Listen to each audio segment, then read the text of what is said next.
560 WQAM presents The Neil Rogers Show. To talk to Neil, dial 567-0560 in Dade and Broward. In other counties, call toll-free 877-785-NEIL or pound 560 on your AT&T and Verizon wireless phones. The opinions expressed by Neil, his guests, or his callers do not represent those of WQAM management, staff, or sponsors. Now, The Neil Rogers Show on 560 WQAM. Hey, yo, man, what's up with your consummation spot? ESPN Radio Sports Center. Looking through the bars at the county jail. What was that? O.J. was there and he began to wail. Stoyanovich was there because he drank too much. And Tyson was looking for something to touch of those jocks. Look at all the jailhouse jocks. Everybody was grabbing their socks, getting ready for the jailhouse jocks. Mr. Fitzpatrick wasn't looking so well, saying that his marriage was a living hell. Costa in the corner with his burrito. He says that Taco Bell is the way to go with those jocks. Look at all the jailhouse jocks. Everybody was grabbing their socks, smiling at the jailhouse jocks, hanging with the jailhouse jocks, watching them bust up rocks. Look at them sniffing their jocks. Everyone checking their clocks. Everybody has had hard knocks, including those jailhouse jocks. All right. Okay, now, are we connected or what? Yeah, we had a little confusion here. I did, because this board, you can switch over with like one stroke of a key, and it was switched over, and your studio wasn't on the board. I see. But I fixed it. We're good. Well, that sure flies in the face of the email I just got from Jolly Joe Bell about 10 minutes before the start of the show, telling me the same thing you told me before about how our studio is going to be ready at the end of next week, and he still doesn't understand why it's such a big deal to me that we get our studio ready. He doesn't get it. Well, we just gave him an example why. Yeah, there was a good example. He said, you're in a state-of-the-art studio. Which is true. Yeah. But not convenient. Not convenient. Not, well, you know, right from the beginning, right from a week ago Monday. It gave us lots of tourists. But that's okay, Joe. You don't understand because you're not a broadcaster. That's why you don't understand. You're a sales guy. How many times have I talked about that? The fact that most of the people in radio management come from the sales end of the stick as opposed from the broadcasting on the air end of the stick? Right. For example, Duff, one of our very few salespeople who pays attention to this show in the building, needed to speak to me this morning about a situation, and he called me on my Crackberry. Right. He had to call me. Couldn't come in there like he ordinarily would into the studio because we don't have one yet. That's why it's a big deal, Joe. Many, many reasons, including the way the show started this morning, like an abortion. So what do you think, the Randy Starks thing is a racial thing? I heard about an Hour Joe show this morning. My God. Why is it that every time a dark-complected athlete gets into some kind of hot water, whether it's OJ or whoever it is, right away it's a racial thing? I don't know. You believe that? No, not really. I think it's because he had 13 people in a vehicle that fits 4. He says 9. Okay, well, it's still double the amount you're supposed to have. Right, a little more than double. It's supposed to have 4. Right. And in addition to which, why is somebody driving a big contraption like that on South Beach in the middle of a busy weekend night anyway? What kind of crap is that? Well, on top of that, he had a girl on his lap while he was driving. Well, what's wrong with that? Well, nothing in theory. The police frown upon that, though. At least he's not gay. Oh, I'm sure of that. Well, at any rate, it's pretty compelling. And I'll tell you who I don't want to ever hear the name of again. LeBron James. Oh, my God. If I had $1 for every time his name has been mentioned on these sports nerd shows the last week or 2 weeks, I could retire right now. Aren't you sick and tired of LeBron? Yeah, LeBron, Kobe, who's better? No, not Kobe, LeBron. LeBron, on and on and on with LeBron. So we got the ratings coming at noon. Correct. Such as they are for the first week in May. We're going to have ratings like every 5 minutes now with this new deal. And I've been reading a lot about it, and boy, there are a lot of very unhappy people in the industry with the Arbitron. They're really pissed off and fired up. Yeah, some unhappy people down here in South Florida. Like us? Us, Cox Radio, half and half really for them. Yeah. Because half their stations did really well and half their stations didn't do so great. Well, Cheap Channel did great, and you know what Castronova said yesterday? He said, we have the participants, the rating participants in our back pocket, but you didn't hear it from me. Now, how could they do that? Not sure. How could they scope out who the people are that are being surveyed? And these people are going to be, I mean, when the number comes out at noon today, it's not going to be much different than it was the original one, that 0.2 we had. No, it shouldn't be. It'd probably be a 0.0. But at any rate, see who died? No. Peter Zezel died. Oh. That name doesn't mean anything to you? Yeah, a little bit. What does it mean? Well, didn't he play for the St. Louis Blues? Yes. And I hooked up with his girlfriend in Atlanta once. What? I did. Wow. How scandalous can this get? That sounds compelling to me. That was when I was in college. I hooked it. She had a car that he bought her. It was like a Audi convertible or something like that, and there was pictures of him all over her apartment and stuff. I felt bad for a second. Was she hot? Yeah, she was hot. Former Toronto Maple Leaf Peter Zezel died yesterday after more than a 10-year battle with a rare blood disorder. He was 44. In the summer of 2001, he was diagnosed with hemolytic anemia, a rare disorder in which red blood cells are destroyed faster than the body can replace them. He battled the illness in part with the drug prednisone, which causes significant weight gain. He blew up like somebody stuck a bicycle pump in his back. And his head especially. His head blew up like about double normal size for quite a while.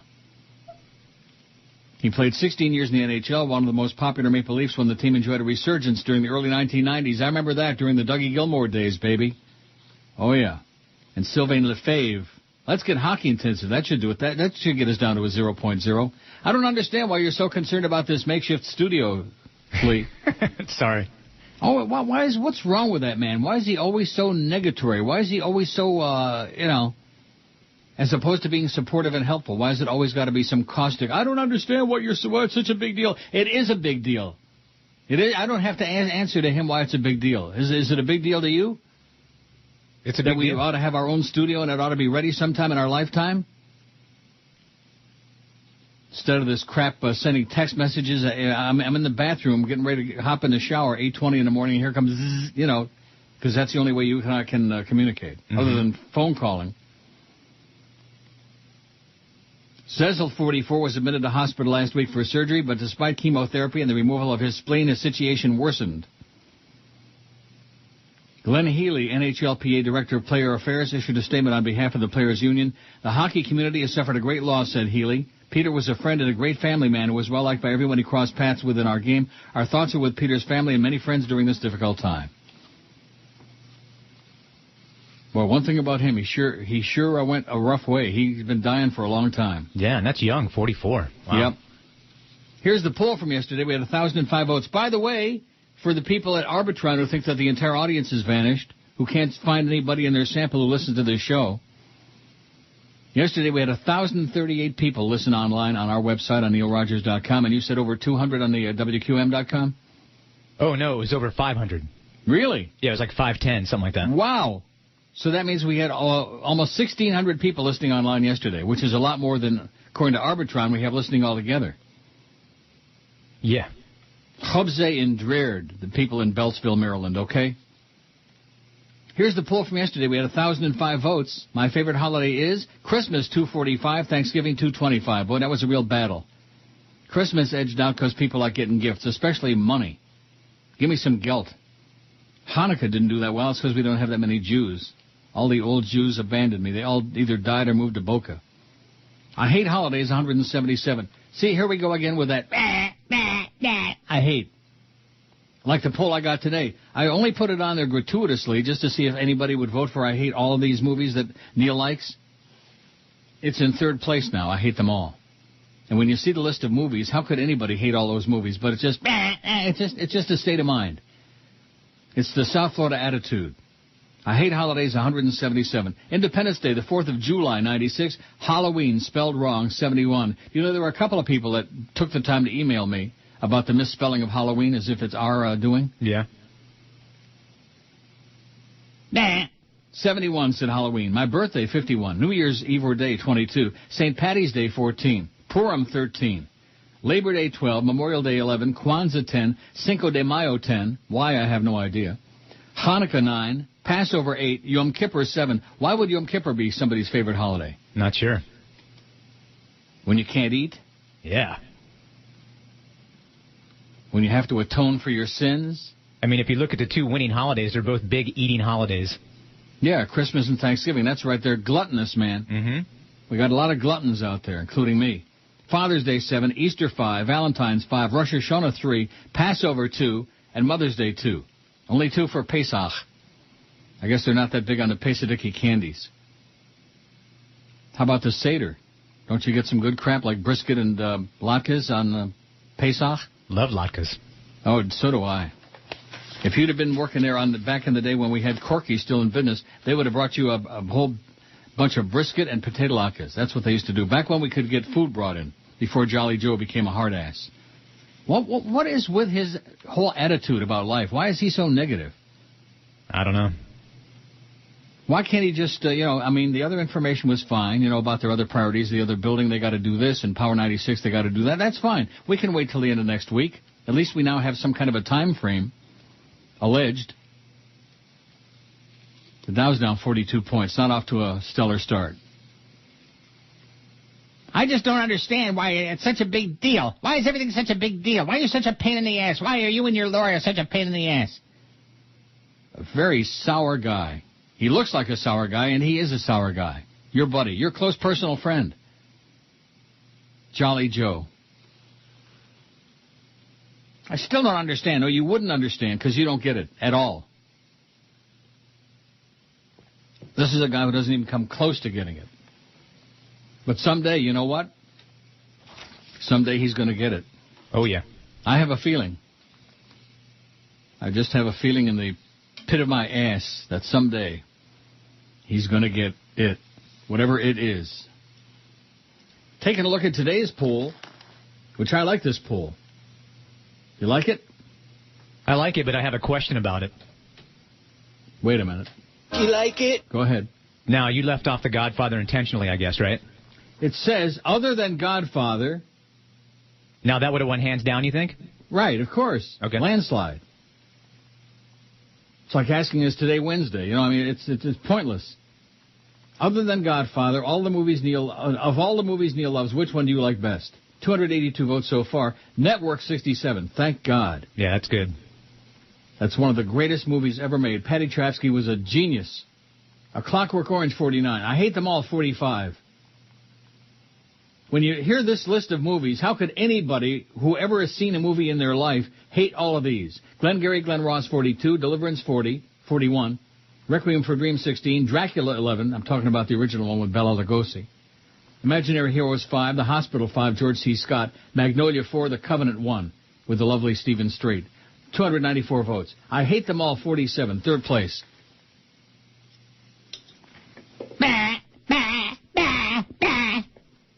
Let's see, there's 3 that I haven't seen.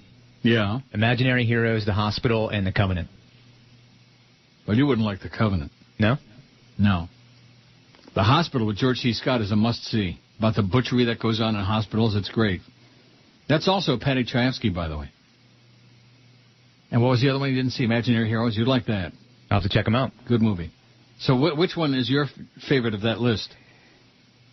I would vote for The Network also, but I really do like A Clockwork Orange, but I think The Network wins. The Network? Yeah. Or Network, I mean. I'm as mad as hell, and I'm not going to take this anymore. Oh! 10:13 at 560 WQAM. Happy Wednesday to you. We got Big O at 2, Mad Dog 4 to 7, Dolphin tonight 7 to 8, 8 to 9. We got DA. Oh, that's right, because then we got basketball. Lakers and the Nuggets 9-2 whenever it's over with. So we got an abbreviated DA. He had more than enough airtime last week. More than enough. Get the honey, Junior. Okay, listen up, everybody. Following pressure by state authorities, we've decided to pull our erotic services ads from the main Craigslist page. And we've moved those to a new category, adult services, where they can be monitored. Excuse me, sir? Yeah, go ahead, Gina. Well, does this include the anonymous roadside rest area sex postings? No, because that's not really an erotic service. That's just a standard run-of-the-mill Craigslist posting. Okay, fine, but we are moving our gaze-seeking Rusty Trombone and Dirty Sanchez people locator postings? postings? Well, Gina, I pay good money to use the People Locator, and trust me, the whole experience has been very erotic. Okay, fine, I understand that, but what about the postings for men seeking women for missionary-style lovemaking? Gina, seriously, that's not erotic. No, I think that ends the meeting. Yeah. Thanks, everybody. Let's go to lunch. Oh, I bet the Big Booby Buffet is half off over at the Tiggly Wiggly. Nice. Yeah, the Big Booby Buffet. 10:18 at 560 WQAM. Did I step on the end of that? I guess I did. Yeah, a little bit. My apologies. It's okay. It wasn't that good. I could back it up a little bit here. One moment, please.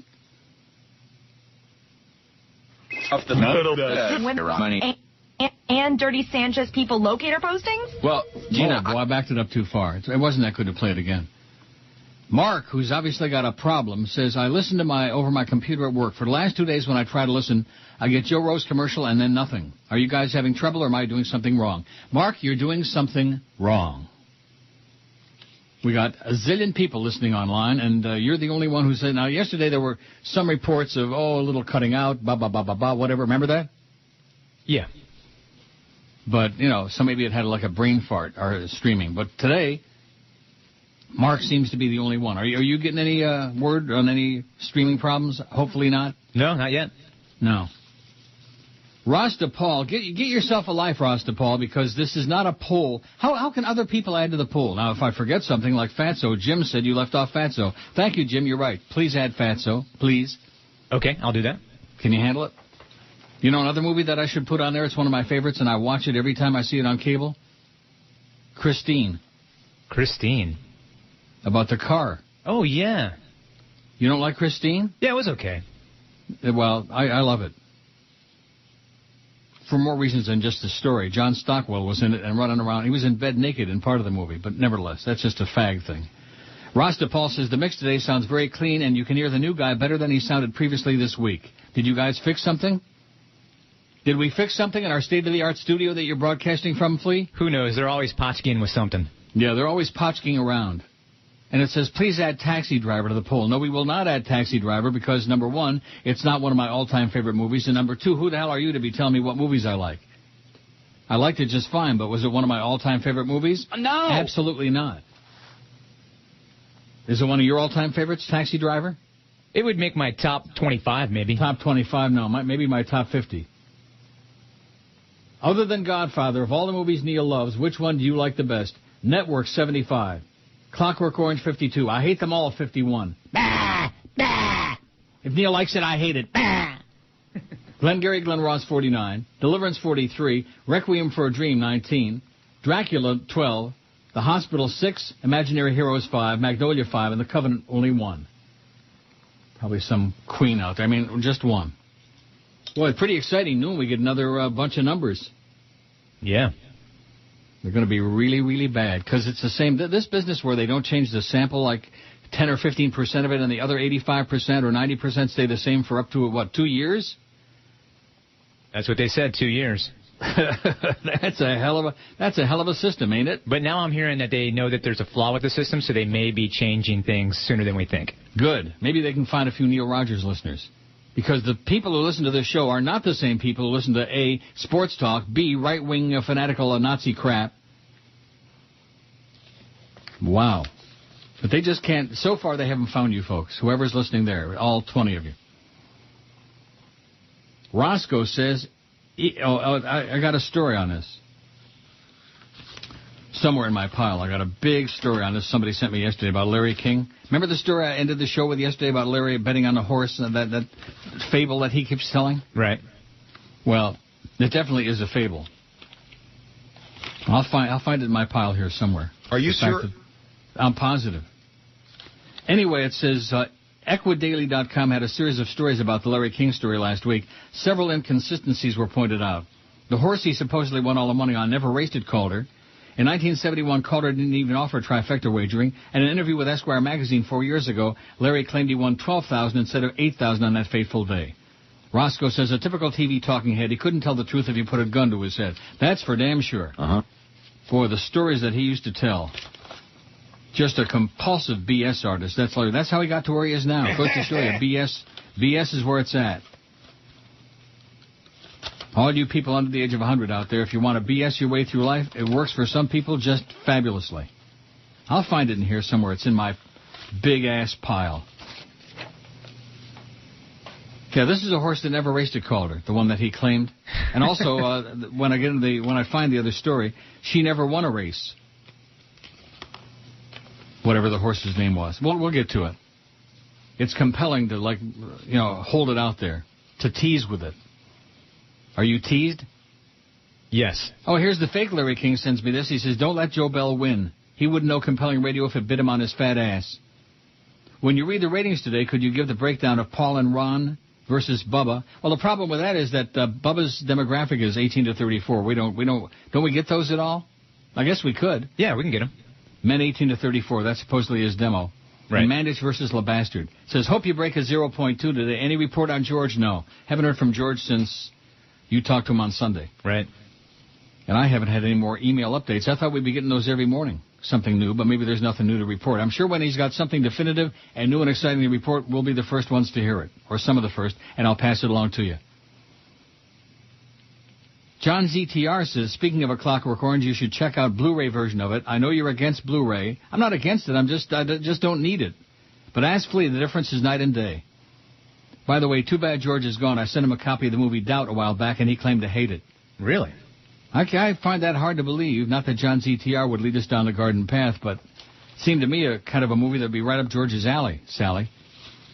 Wouldn't you think? I would think so, yeah. All the stuff about the Catholic Church and about the nuns and the priest and the child molesting priest and all this other stuff. Oh, I'll get to this eventually. 7 famous people who died during sex. Thanks to a James who sent that to me. My favorite one is the last one on the list.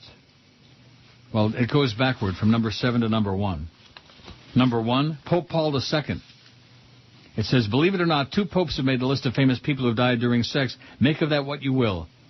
In the case of Pope Paul II, he suffered a stroke in 1471 while being sodomized by a page boy. How do you like that? Not the way I want to go. While being sodomized by a page boy? Right. Brandon says, here is your once-in-a-while Bubba Love Sponge update from me. And I think today takes the cake on the quality of his show. He doesn't like Bubba at all. I don't get a lot of feedback on Bubba, other than when he's doing kissy-kissy to my cheeks. Other than that. Oh, Bubba was kissing up to you this morning and said you're the greatest. Yeah, well, good.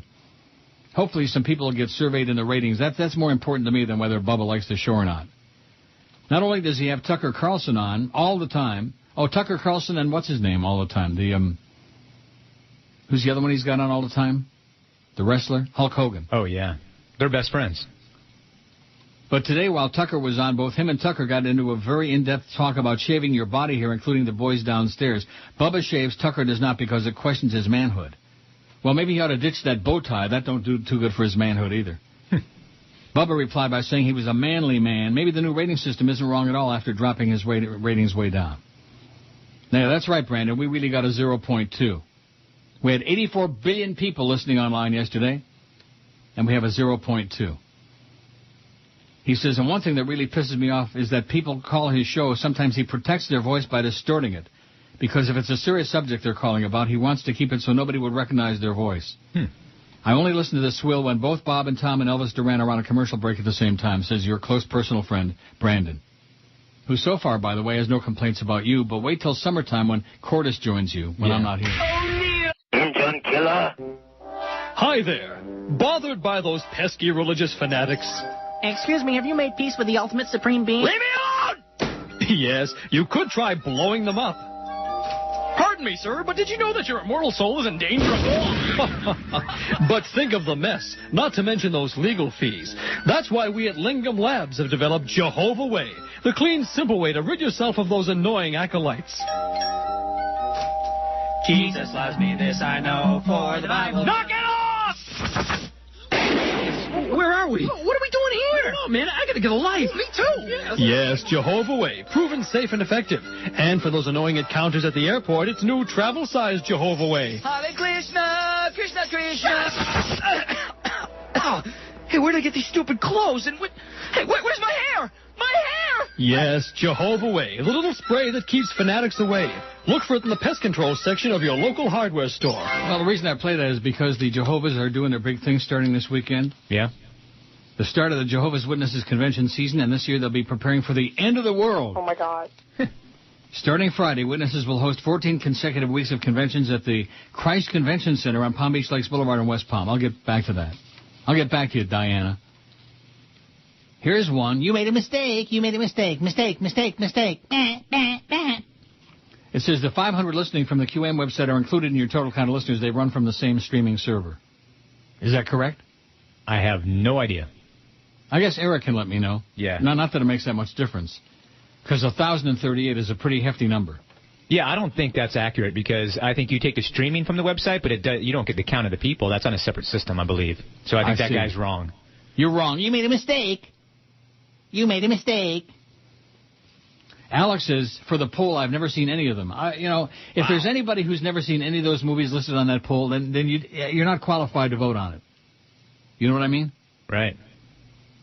And he says Godfather beats them all, which I agree with that, Alex, but that's why I said other than Godfather, because that would have had 8 million votes. Christine don't have any. I can understand that. That's a good movie, though. And there's a message there. There's some kind of a message in that movie. Who was that hot chick that was his girlfriend? I don't remember. It was a long time ago. I'll check it out, though. He loved the car more than he loved her. That's I don't know. Maybe he was gay. And maybe that's why he hung around with John Stockwell so much. I wouldn't blame him. Anyway, Christine doesn't have any votes. That's sad. Fatso's already got a couple. A lot of people don't like Fatso, and I think probably people who've never been fat and haven't had a battle with fat all their lives, they probably can't relate to it. I can't imagine any fat person not just loving Fatso. Can you? Did you see it? Oh, yeah, it was great. Get the honey, Junior. Agarra la miel, Junior. You ate the Oni. Oh, Anne Bancroft. Well, I sure miss her. She was great. She was fabuloso. Anyway, this year's theme, Keep on the Watch, is designed to discuss world events and how they relate to the Bible's prophecy of the apocalypse for the Jehovah's Witnesses. The headline says, Jehovah's Witnesses brings apocalyptic topic to West Palm Beach's Leaky Teepee. Have you ever been in the Leaky Teepee? Just this morning. Oh, no. See, you don't say it the way George said it.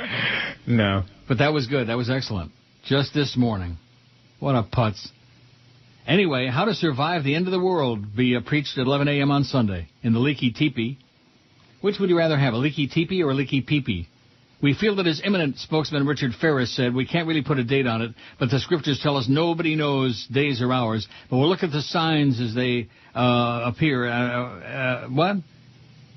Oh, as a theme of our convention and keep on the watch. They're looking for the signs. Jehovah's Witnesses believe that while the apocalypse will be terrible for many, it'll be the beginning of a better world for the faithful. If you believe our bull crap, you're going to be in heaven. There's going to be money growing on trees in your backyard. Hundreds, thousands. Alexandria Paul was the girlfriend in Christine.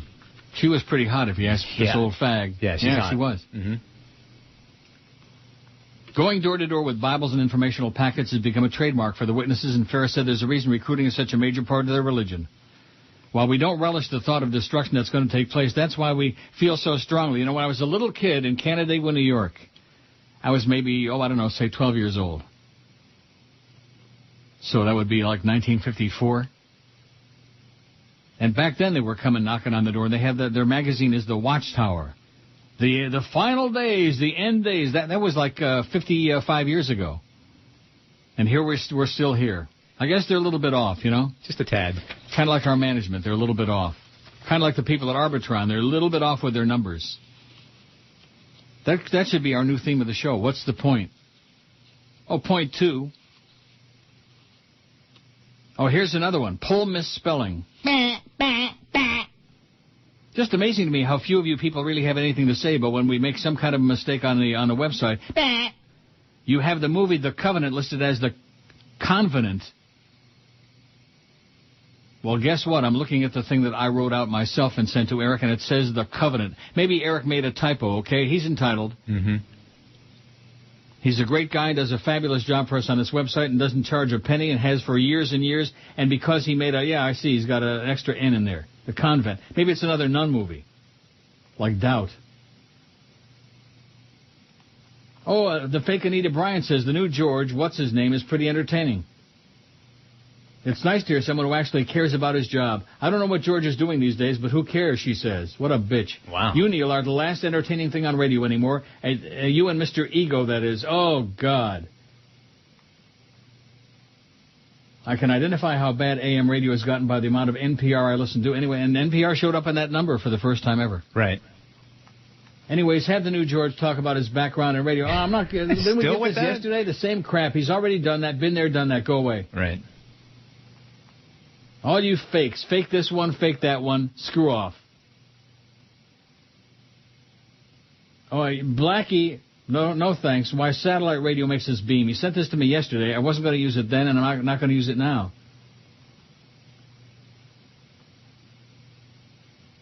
Here's one that says, I hate Bubba the Love Sponge. This is from a chronic whiner. His show is just bad, really bad. Whenever I catch it, he's talking to Hulk Hogan and kissing his ass. By the way, there's a rumor that Hulk and his wife staged that divorce in order to prevent being sued by the passenger of the car crash that his son Nick was involved in. Hulk is a degenerate and white trash. As long as Bubba has him on, I won't listen to him, says this goofball. Well, good. Good for you. Alexandra Paul played Lee Cabot in Christine, says Scott. Is that what you just said? Yeah. Well, I guess it was because you looked it up. Right. Soundtrack was good, but the movie wasn't as great as the book. For some reason, King doesn't translate well to films. That's true. In Pinellas Park. I agree with that. I thought the movie was just fine. I didn't read the book. I think The Shining did a good job, but a lot of his movies get lost. Oh, The Shining. Fair. You didn't like The Shining? Not only didn't I like The Shining, I hated it. Red rum, red rum, red rum. It was spastic. And here's Jack Nicholson sitting there at that typewriter, typing up a story, blah, blah, blah, and then you look at it, and he's just typing gibberish. Well, that movie freaked me out for a long time. Did it really? But I was little when it came out. Hated The Shining. But anyway, it sure as hell was no Christine, I'll tell you that. Wouldn't you like to have a car that would go and, like, just take care of certain people like it did in that movie? Yeah, that'd be nice. Like an automatic pilot. You just whisper to it, hey, go, I'll run over Joe Bell, or whoever, you know. Dow is down 10 points, not a big deal. I'm just all whipped up about those numbers, because if they're very much the same... Now, what were you saying, that they're going to be changing it more often, like once every 5 years instead of once every 100? Something like that.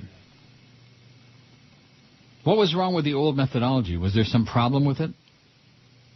Well, I guess, technology, they want to be, with the times. Yeah. Well, that's coming up at noon. I can't wait. I'm on the edge of my seat. If you're planning a Scientology wedding reception, don't settle for ordinary entertainment. Call Scientology Wedding DJs. Ladies and gentlemen, time to dance off that delicious dinner. This one's going out to Xenu, who dropped those atomic bombs down those volcanoes a million Earth years ago. It's the Gap Band. You dropped a bomb on me. Don't be shy. Come on now, everybody. Only a Scientology Wedding DJ can give your special day that special Scientology touch. Alrighty, folks, time for the bride to throw the bouquet. So let's have all the single women with an operating peak level of 7 or higher on the dance floor right now. Come on now, you know who you are. Scientology Wedding DJs are the perfect MCs for your perfect celebration. The controlling groom feeds the brainwashed bride. The controlling groom feeds the brainwashed bride. Hi-ho, the dare-o. The controlling groom feeds the brainwashed bride. Give them a big round of applause, everybody. Aren't they cute? You don't know the history of Scientology wedding DJs, but Scientology wedding DJs do. Don't be glib. Call now. Okay, 1046 at 560 WQAM. Danny in North Miami Beach. Danny, you're a perfect example of what I was talking about a billion times before. The poll question isn't name a great movie that you like. He says Network is absolutely brilliant. Yes, it is. What about great Pacino stuff before he became an impersonation of himself? Serpico, Dog Day Afternoon, or Godfather Part 2. Other than Godfather, which includes the first one and the second one, obviously, is the poll. He says, I think Deer Hunter is great as well. So like George would have said, were he here, just send us a list of movies. You follow what I'm saying? Yep. Idiotic. What about this and what about that? Those aren't my favorite movies. I like Dog Day Afternoon just fine. It was good. Attica. It was good. Very good. Yeah. But not one of my all-time favorites. How is it possible for listeners, for other people out there? Of course, you know, when people are telling me how to do the show and how to live my life and how to spend my money, why not tell me what movies I should like? Sure. Jesus, Danny, get real. Get serial. What a clown. Oh, speaking of clowns, and this ties in with what I said before about how everything in America is a racial thing. Right. O.J. Simpson's appealing to the Nevada Supreme Court to overturn his conviction on L.A. armed robbery and kidnapping charges. A court clerk says his appeal was filed yesterday in Carson City. If you could have seen when I first walked into that building, the old building at QAM, all these pictures of O.J. on the walls, the water Nazi, people that you never even met. Water Nazi, Screw Ann, you know her. And a bunch of other jock sniffers. Oh, O.J., he's our hero, O.J. It was just, and this is after the murders, of course.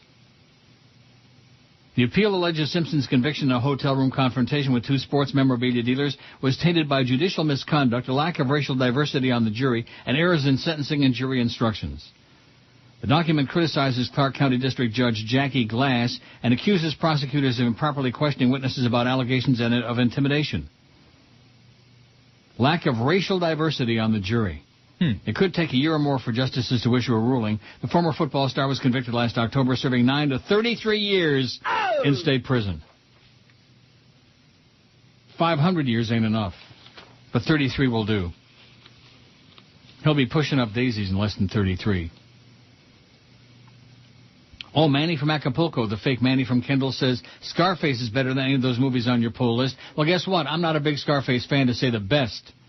If I never heard of it again, it would be too soon. And then it says, is it possible your taste in movies sucked? What a and it says coma-inducing list of movies, seriously, says Manny. Well, if you don't like them, too bad.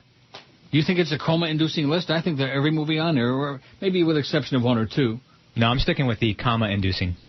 Yeah, comma-inducing, Manny. Manny has a spelling problem, just like your buddy Sedano's fake agent. Haven't heard from him in quite a while, the fake agent. No. 385 votes. Still haven't heard from Eric or anybody else about that thing with the number of listeners online. Whether the total that I get includes the ones who are listening on QM.com. I doubt it. I doubt it also. You doubt it? Other than Godfather, of all the movies Neil loves, which one do you like best? That includes Godfather, first one and number 2. And number 3, which I'm the only person in the world who likes that one. Network 91, I Hate Them All, has moved into a second-place tie with a Clockwork Orange 64. I hate them all. Bah! Glengarry Glen Ross 60, Deliverance 46, Requiem for a Dream 22, Dracula 15, Magnolia 6, The Hospital 6, Fatso 5, Imaginary Heroes 5, Covenant 1, Christine don't have any. What a coma-inducing list of movies. But at any rate. Oh, here's one from Carrie. Poll misspelling. Oh, I already read this. You have the Covenant as the Convenant. Yeah. You made a mistake. You made a mistake. It's been fixed. Oh, has it been fixed? Eric was right on top of it. Thanks so much for pointing out somebody's typographical error. You ass clown, you. Dow's down 31 point. No big deal. No biggie. Cap in Hollywood Beach says, could you please play Engine Killer, which I did. And then he says, I got to hear it. And why isn't Roman Mejias in the Hall of Fame? I bet you don't remember Roman Mejias played for the Pirates 100 years ago. 1960, I believe, he was on that 60 championship team with Bob Skinner and Gino Cimoli and Roberto Clemente and all those guys, Rocky Nelson and Dick Stewart. Wow, that's a good team. And Don Hoke and Dick Groat and Vernon Law and Elroy Face. Oh, speaking of that, so I heard Joe talking about this morning. Baseball star Jose Canseco destroyed by 7'2" Korean kickboxer in Japanese MMA tournament. What are we going to do about that Kim Jong-il? We're going to send Alec Baldwin over there to get him? Maybe. I think we got some real tourists coming there with that son of a bitch. He's crazier than a bedbug. Yeah. And he was just ill, and I think he's probably got syphilis or something like that. Striding to the ring wearing blue gloves, no shirt, and wielding a baseball bat, Former Major League Baseball superstar Jose Canseco looked every inch a cartoon superhero in the moments leading up to his professional mixed martial arts debut. I bet you Rosanna Dana is really crushed over this. He also looked petrified, and he had good reason, it says. This is from the Vancouver Sun. His opponent, 7'2", 330-pound South Korean kickboxing monster Hong Man Choi, a fighter so humongous that when entering the ring, he stepped over the ring ropes rather than through them. Oh, man. Yeah. Why had Canseco signed up for what looked like nothing more than an excuse to beat up a celebrity? Hey, it's Canseco, the first multimillionaire professional athlete to charge children $5 an autograph who needs an excuse for insanity? But a six-figure paycheck reportedly helped. That's right, everybody now needs the money. Oh, yeah. Yeah, he got rocked. Good. Choi and Canseco squared off as part of the Japanese Dream 9 Super Hulk Mixed Martial Arts Tournament yesterday, and though interest was high, this is not a fight that will be heralded as a shining example of the sport. Sport my ass. As the contest began, surprisingly, it was Canseco who landed the first punch with a wild looping right hook to Choi's nose. That would be his only highlight, however, as the rest of the fight consisted of the Major League Baseball MVP being kneed in the face by his giant opponent and then literally running away whenever Choi got close. Oh, that must have been something to see. Canseco threw the occasional taekwondo kick that seemed to do more damage to himself than to his opponent, all the while leading with his face and apparently entirely game plan free. It was one of those love tap kicks that eventually gave Canseco what he was looking for all along, and out. Landing a kick on Choi's gigantic thigh, Canseco pulled his leg back suddenly, limped for a second, pointed to his knee, and then found himself underneath 330 pounds of human flesh as the big Korean rained down the ground and pound. After 5 or 6 blows, Canseco tapped out and took solace in the arms of a busty blonde at ringside. Ooh. Will the one-time Bash brother turn out for another shot at MMA? Unlikely, but he earned a paycheck and brought in a large crowd. That's more than he's done in his last 4 attempted career changes, but one would have to expect this was a one-off performance. Yeah. 2 words you don't hear together usually. Big Korean. Yeah. Big Asian. How about the basketball players? Yeah, there's a few big Chinese guys for sure. Mm-hmm. Yao Ming. Yao Ming. Well, it's a genetic thing, you know. Them Chinese guys, they're little guys. They're little teeny tiny guys. They're like midgets. And the Japanese guys. How do you tell the difference between, I don't know. Between Chinese guys and Korean guys and Japanese guys? I'm sure they can. Can they? I would think so. I'll be damned. Oh, here's, sorry, but how do you feel about The Deer Hunter? John Cazale was a fine actor and taken too much too soon. Still me in North Miami Beach. We're not talking about the freaking Deer Hunter, okay? It was just fine. It's not one of my favorite movies. Oh, God. If you could see the stuff that's on here. Oh, here's one from Jimmy Syphilis. It's all in good fun, Neil. You are our queen, Manny. Yeah, all the stuff from over there is from a Manny from Kendall. He's Jimmy Syphilitic's producer. And a real chronic, a crazy person. Manny, the one that used to crank call Randy. Mm-hmm. What's the story with Randy? Is she back on the air? I guess so. I haven't heard. Haven't heard a word. Maybe not in this market, you think? Could be. Maybe somebody knows. Here's George update. I got an email from George days ago responding to an email I sent me. It's about Treasure Chest. It's about some strip thing. You know, the thing with George, how does he have the time? Well, I guess now he's got the time, but even before when he was still working, he responds to these emails. Don't you find that rather, I don't know. It says you can listen to Randy Rhoads live on Talk Radio XM channel 165. Now? Yep. What time is she on? 3 to 6 p.m.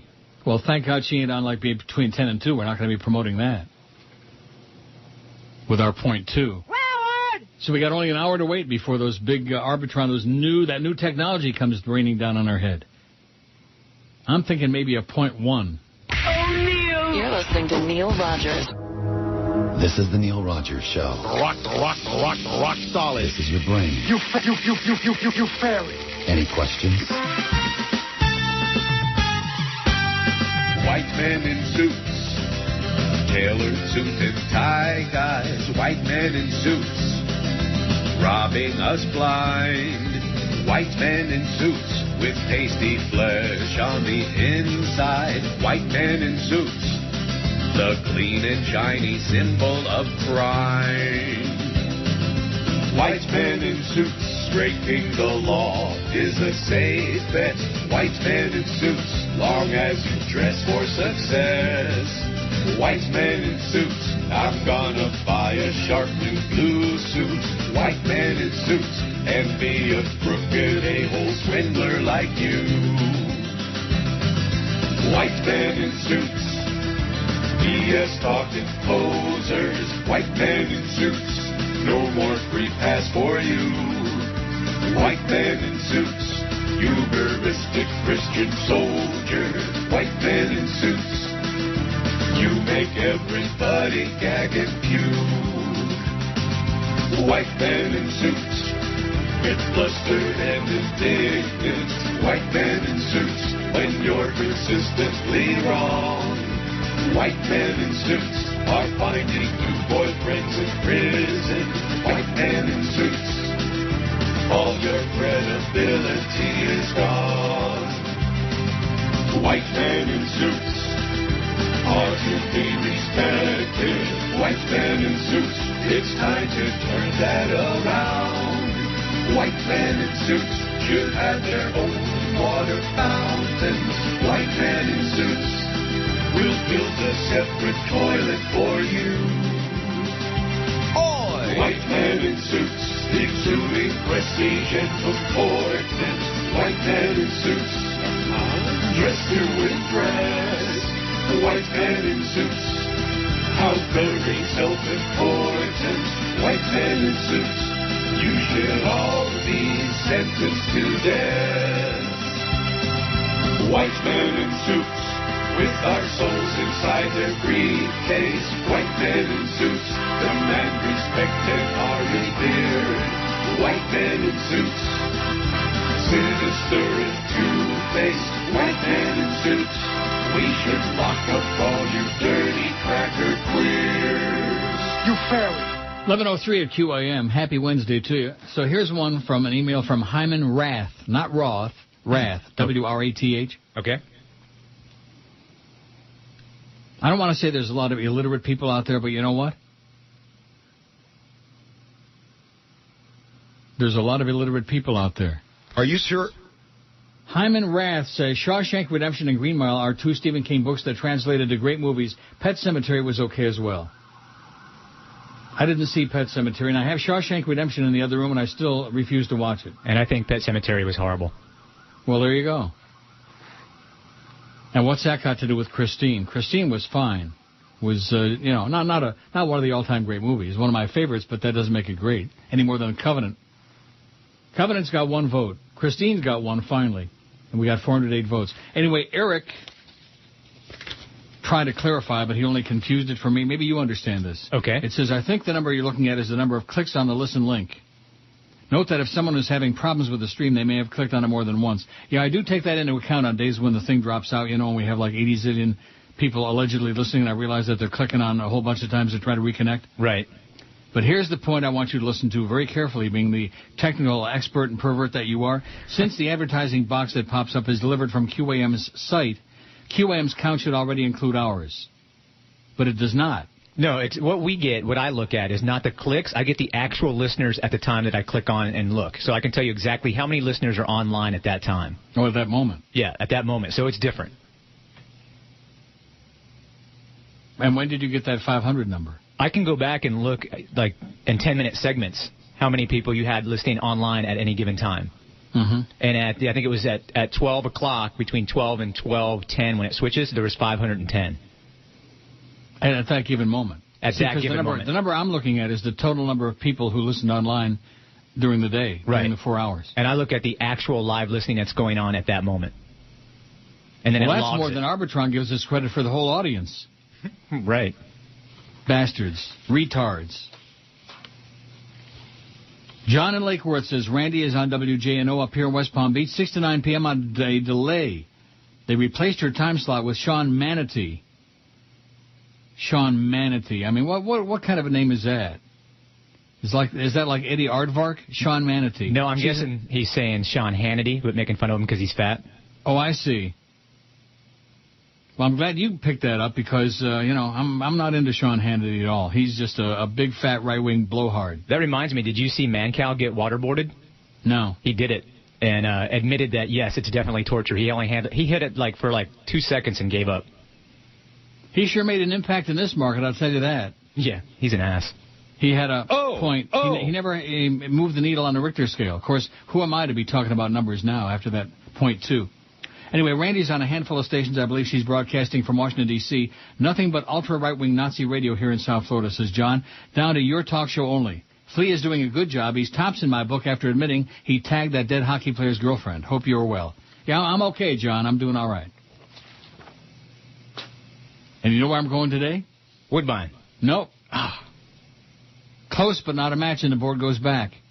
Remember that show Constipation with Hugh Downs and Art James? Sure. And then Alex Trebek was on it once upon a time for about 5 minutes. I can't stand him. I'm going to Mohawk. What's Mohawk? Mohawk is the other horse track here. They have the harness race meeting going on now. But they also have, of course, like all the Ontario racinos, they've got slots. I'm going to give it a shot. Mohawk, it's a lot farther. It's off the 401, eh? Oh, okay. Fake Barry Jackass says about $7.90 the ticket. Word is Howard Davis and Steve White like George, but are concerned about his lack of sports knowledge and how he would fit in at the station. I'll tell you how he'd fit in at the station on that morning show. Goose it up a little bit, for crying out loud. Goose it up a lot. Because what I'm hearing from you and everybody else who's heard it, it's just a real turd burger. Mm-hmm. That George Sedano morning show with what's her name? Crystal Fernandez. Crystal Fernandez Schwartz. Then Barry asks, who coined the term compelling radio? Bubba the Love Sponge mentioned the phrase came from you. Oh, Bubba, well, will he stop talking about me already, for crying out loud? Jesus, God, between me and Hulk Hogan and who's the other one? WQAM should start a billboard campaign with it. We're all listening for the ratings, says Barry. I bet you are. Yeah. I'll bet you are. Ratings my ass. Anybody who considers these numbers ratings, even if we... And there's no way we're going to have a number. No. Oh, we'll have a number, all right, but I mean a decent number, not even a respectable one. The fake Steve Rondinero says, good morning, Neil. I'm enjoying this compelling talk about your favorite movie list. By the way, the compelling thing was Mr. Radio, whoever that jackass is, which I've blocked 100 times. Did you ever see my movie? It was titled Making Mr. Right. No, I didn't, Steve-O. I think you'll enjoy it. I'm also sure it will not crack your top 10 movies list. Making Mr. Right, 1987, newscaster. Also, Glenn Rinker was in the movie The Shining. He was on TV doing the news. Remember that? No, not really. Yeah, the TV was on in the back, and Glenn Rinker was the stinker. Isn't he dead, Glenn Rinker? He was like a little midget. Did they Schmidt can Bob Mayer at Channel 4 yet, or what? You know, I don't know. I never watched the local television. You never watched the local news? Never. It sounds to me like you're out of touch, mister. I guess. You better touch it. Or maybe I'm in touch. Yeah, if you're not watching the local news, you're way ahead of the game. I would agree with that. It blows. Yeah, Bob Mayer's a good guy, though. He's about 2 feet tall. They sit him on 15 phone books. And I'm wondering if they've pushed him out the door. Because they, you know what they did with Bob Weaver. Fred Gwynn was the only good thing in Pet Sematary, says somebody. Shirley Yon is back. Didn't you like Carrie? Yeah, I liked it. It's not one of my all-time favorites, though. I mean, is that going to be the nature of the conversation now? Which movies did you like or didn't you like? The question is, other than Godfather, of all the movies Neil loves, which one do you like the best? Not ones that he likes or might want to see again or thinks are okay or pretty good. No. Neil loves. Got it? Making Mr. Right has John Malkovich in it, so maybe it's good. Oh, yeah, big deal. He's good. And Steve Rondinero, Echmere, an actor. A bad actor. Wouldn't surprise me if it's the real one, you know? One thing about these emails, do you think any of these people are the real people? No. At least Manny from Kendall now is out of the closet over there at IOD. We know that. I always suspected it all along anyway. I know the real Jimmy Syphilis don't have time for me or this show. Network 97, Clockwork Orange 74, I Hate Them All 69. The fact that there's even one for I Hate Them All on this list. There are so many sensational movies on this list. How could you hate Deliverance, for example? Can you imagine hating that movie? No. Or Dracula with Bela Lugosi. You've got to be a real turd to hate that movie. Yeah, it's campy. Sure, it's camp. That's the whole idea. Right. But it's legendary. Eddie, come help me, Eddie. Did you see that, Ed Wood? Oh, Ed Wood was great.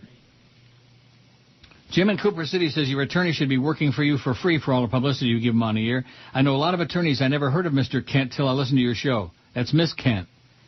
Lawyers pay thousands of dollars a month to advertise their firms, and I bet Norma gets lots of clients that are your listeners. Jim in Cooper City. No, he was just lamenting that fact the other day. Well, I want to be fully compensated. Well, no, he was lamenting the fact that if I said good things about him and what a great job he does, then maybe he might get some more clients and make some more money, etc. Holy Mackinac! This is Joe Bowen, the voice of the Toronto Maple Leafs, and you're listening to the Hockey Authority, Neil God. On the last Norma Kent, attorney at law. The defense has no further questions. You don't want to cross-examine the witness? Nah. Then I'd have to get up. And you call yourself a lawyer? I object, Your Honor. To what? I move for a recess. You move? I'm having a movement, Your Honor, and I feel it's my duty. Hello, I'm Norma Kent. If you're in need of my erstwhile services, or you need me to draw up an ironclad contract, complete with holes where I cut the paper dolls out, call 1-800-what? You mean I gotta get up and do something? Then leave a message and I won't get back to you. That's the law orifices of Norma Kent. Si habla español and Portuguese. 11:17 at 560 WQAM. So Paula gives me the good news. Bob Mayer hasn't been completely shoved out the door, but he's doing the 5 to 7 a.m. news on NBC6. Ooh. When they stick you 5 to 7 a.m., that's like one step from the door. Yep.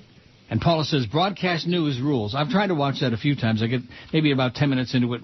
Oh, you know what other movie I watched 10 minutes of and I shut it off? What's that? Pineapple Express. Told you, it's horrible. It is.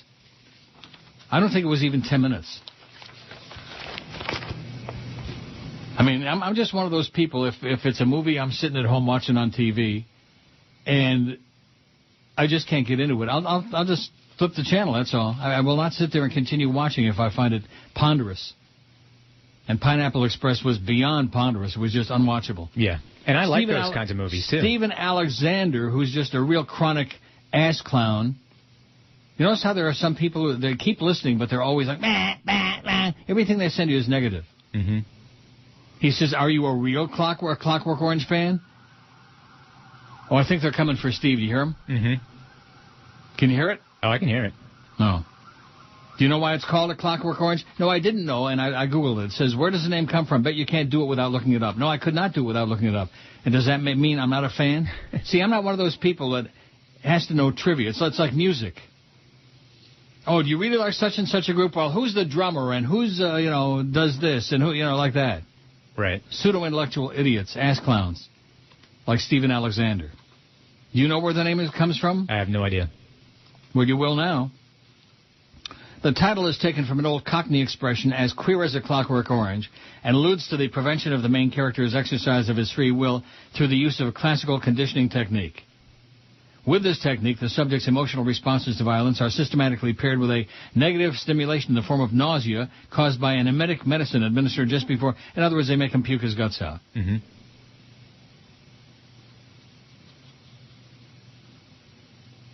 Etc.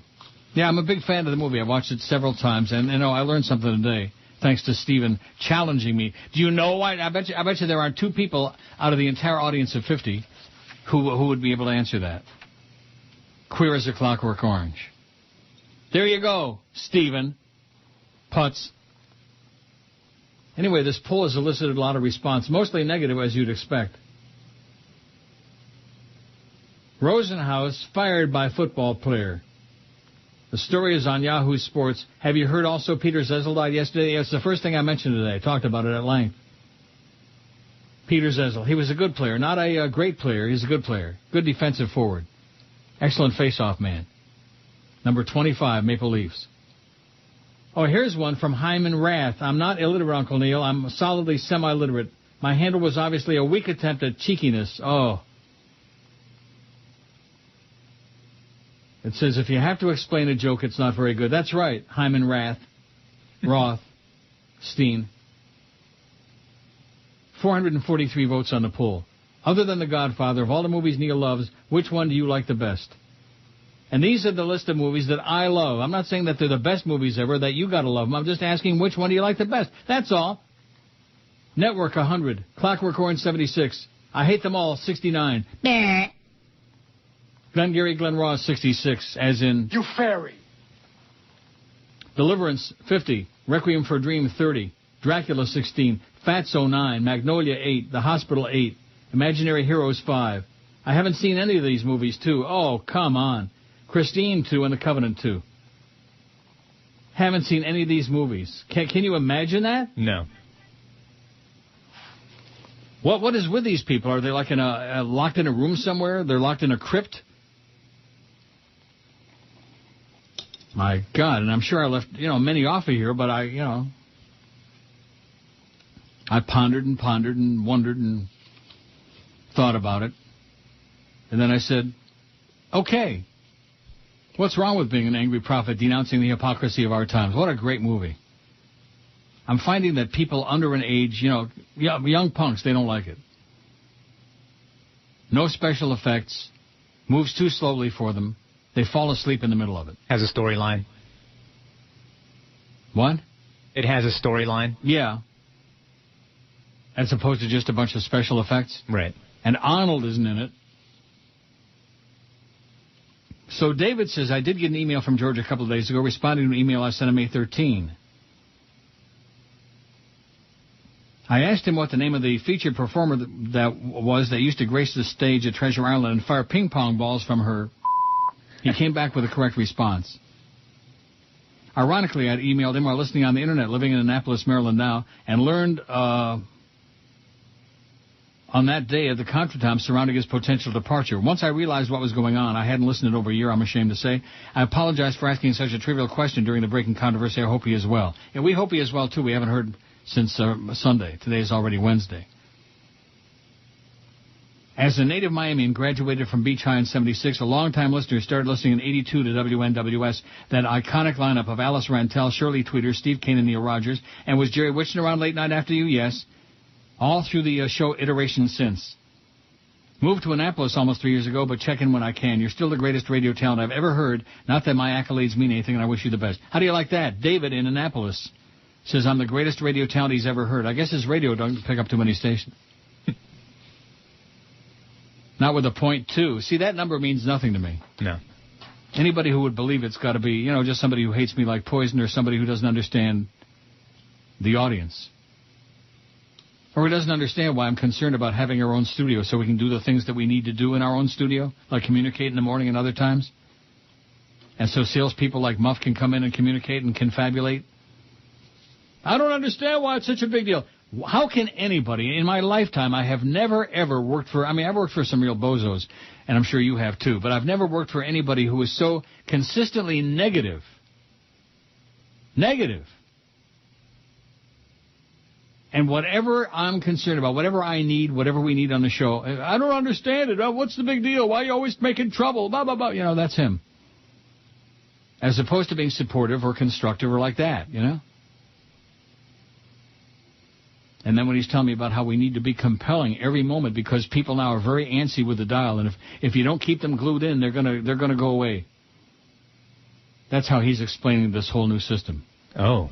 That's what they're discovering, is that people are very, very itchy. How's Ron and Paul then got a 12.5 share?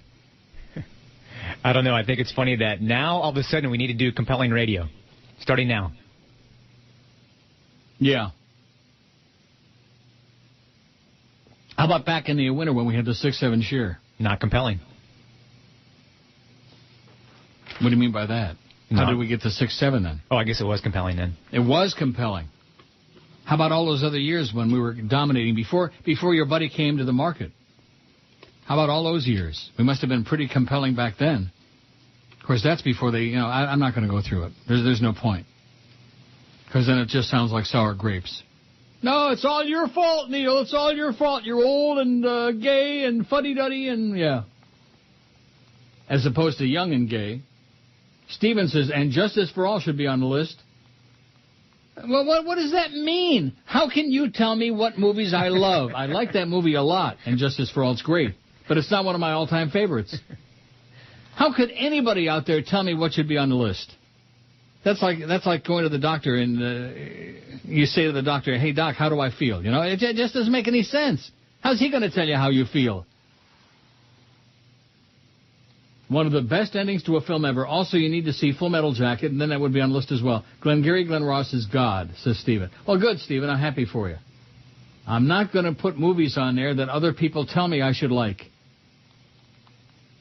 Phil Atzman, to the fake Tom Jicka says, Phil Atzman and WLRN show up with a 4.5 share, men 25.54, ninth in the market. Didn't we say that yesterday? Yes.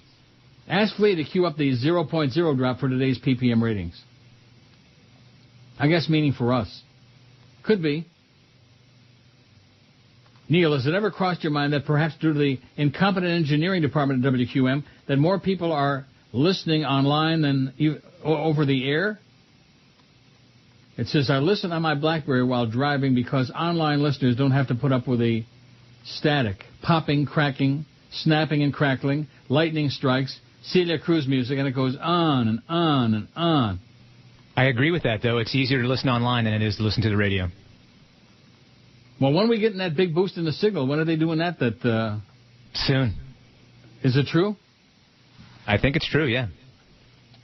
You think it's true? Don't beat around the bush on this one. This is too important. Well, I've been told it's true. I've been told it's happening. Wow. Only one thing I can say to that. That would be something. If people could actually hear us on the air, then maybe we might get like a 0.5, 0.6. 33 minutes and those numbers are going to be coming puking out. Now, is Clarence going to be running in with these or what? Well, he said to be patient because he doesn't know how to use the system completely yet, so it might take a little while. That's why I asked the question. I knew there'd be some crap going on. He doesn't know how to use the system yet. I thought he was the program director. Well, it's a new system, and he's kind of struggling through it a little bit. Hey, Clarence, you're struggling. You're struggling. Of course, for him, that's nothing new. I know you're fond of him. 11:27 at 560 WQAM. Neil Rogers here for my friends at East Coast Public Adjusters. Do you have a Hurricane Wilma claim you'd like to reopen? Did you know that you have 5 years to reopen any insurance claim? If you're like some of my friends, you probably were underpaid and treated unfairly. Well, guess what? You can reopen that claim with the help of Pat and his team at East Coast Public Adjusters. For over 30 years, count them. About 30, man. East Coast Public Adjusters has represented property owners making sure they get the most out of their claim. And the best part is they only get paid if they get you more money. There's no risk, nothing to lose. They've reopened thousands of claims and they can do the same for you. Call today, 305-441-0882. Whether for your home or business, East Coast Public Adjusters will get you the money you need and deserve. Call 305-441-0882 or go to online, eastcoastpublicadjusters.com, and tell them that Neil sent you by. 305-441-0882. Oh, Neil. Ew, good. Okay, girls, nice work out there. You were tougher than a lot of guys in full pads. Imagine how tough they'd be in thongs and lace, huh? Hey, Coach, what? Let me finish, Jenny. Now look, this is a physical game. Don't be afraid to use any part of your body for tackling. Your legs, chest, hips. The best tackling begins in a solid 4-point stance. Coach, why? Damn it, Jenny. What is so damn important that you have to keep interrupting me? Why don't you have any pants on, and why do you look aroused? Jenny, come on, damn it. If you were coaching a lingerie team and had an erection that rose and fell like an intake valve, you wouldn't wear pants either. Gee, show some respect for those with a penis. Okay, girls, that's it. That's all. Hit the showers. Move it. Let's go. I'm right behind you. Snap at a towel. Not all that far off from, I'm sure, what happens in the real locker rooms. You know, the guys? Yeah. But then again, we'll let the ex-jocks tell you all about that. Not. You notice how they will never, ever fess up to the kind of crap that went on? And you can be sure that there's crap. I'm sure. Oh, here, are you asking you shall receive. Tim Jones, George Sedano's agent. Good morning. Now he's misspelling things intentionally. M-O-R-N-U-N-G. Good morning, Mr. Rogers. I've been following your show closely since the departure of George Rodriguez. I must say your show took a licking and it keeps on ticking, which is a good thing. I've heard some of the emails you have read. I wanted to tell you have some crazy people emailing your show. They must not realize there's nobody offering any real money at this time for any radio host in any radio market. Keep up the great job. I will keep on listening. He's not inviting me to lunch anymore. Wow. That's bad. Tim Jones. George Sedano, the fake George Sedano's fake agent. At least he's spelling his client's name right now. That's good. With one N. The Dow's down only 10 points. It's not doing much. It's not moving or shaking. Wait till you hear this shocking news now that it's 11:33. Only 27 before noon, before little hand hits the big hand. Barry Jackass, Arbitron pushes back New York City release to June 8th of the new technology. I can't say that word. I don't know why. In an email to its subscribers, Arbitron announced it'll postpone the release date of the April 2009 New York monthly data and New York data for May week 1 again from Wednesday, May 27 at noon to Monday, June 8th at noon. I wonder if ours is going to get pushed back. I haven't heard that. While conducting a quality review in advance of the release of the April data, Arbitron discovered that manually entered population numbers in one instance had been transposed in the internal files used for processing New York data, the email noted. We subsequently reviewed all markets and found no other instances of transposition. That means we'll get the numbers. They're still going to be full of crap, but we'll get them. Our review also found that the transposition, which occurred during preparation for October 2008 report processing, appears to have affected New York audience estimates for the holiday 2008, March 2009 report period sufficiently to warrant the issuance of revised audience estimates for those report periods. So now they're covering their ass. They're scrambling to cover their ugly ass. Please note that as well, we are taking additional quality control measures for future reports. These measures include the replacement of manual processes that rely on clerical data entry with automated processes where possible. A lot of processes being processed. Here it's processed. Doesn't that sound really fishy to you? Yes. Scrambling around to cover their ass because the whole thing is bogus. Blackie, who's just... Get a life, Blackie. You're a good guy, but I have no Jesus, life. God. Every time you say, I'll be damned, it reminds me of the scene from the great movie, The Magnificent Seven. That's not on my list and not going to be. The scene happens toward the end when Brad Dexter dies in Yul Brynner's arms. His last words were, I'll be damned. Are you impressed by that or what? That was a good movie, too. I love these Bill Curtis spots. I've come to this court to challenge his speed on the Internet. I'll be using the 3G AT&T laptop connect. Bill Curtis and Andy Roddick. I like the one with the boxer. That's my favorite one. Yeah, when he jumps at him a little bit and clenches. Oh, yeah. Where he throws the fake punch and the boxer jumps back and jumps about 5 feet in the air. Who is that boxer? Oh, I don't remember now. Some guy. Some dark-complected guy. Don in LaBelle says you're full of crap. You. Oh, I am? He says, I checked the FCC records about a month ago when you mentioned a rumored power increase for WQAM and found nothing there. The station owners would have to make a request for any power changes or antenna modifications.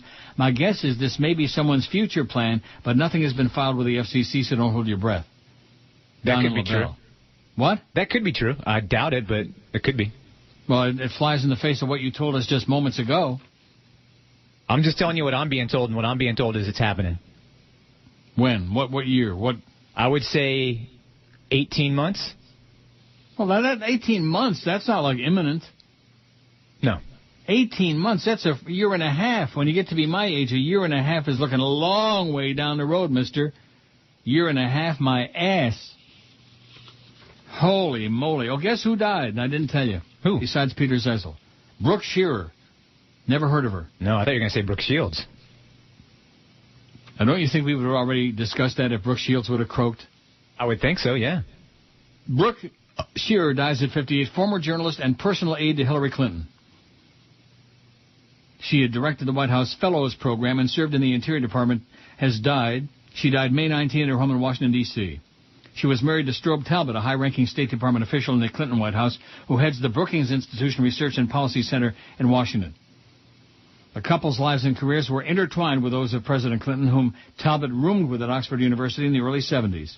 Shearer became close to Clinton's wife, Hillary, now the Secretary of State. She became close with her. Well, one can only speculate about that. Hey, Swillery. You fairy. The Ice Princess. During the 92 presidential campaign, she was Hillary's personal aide or friend advisor, short order cook, as the irreverent Shearer once put it. After the election, she oversaw the White House Fellows Program, which allows promising applicants to gain executive branch experience. During Clinton's second term, she worked in the Interior Department helping developing countries establish national park systems. She did this, she did that, bada-beep, bada-boop, bada-bop. Her father, Lloyd Shearer, wrote Parade Magazine's Personality Parade, featuring that feature under the pen name Walter Scott. And her mother, Marva, was a longtime editor at House Beautiful magazine. I'm sure one of your favorites. And it goes on and on. Her mother, Marva, 92, is still alive. Wow. And she was only 58. How's Mom? Oh, she's still alive. I'm dead, but she's still alive.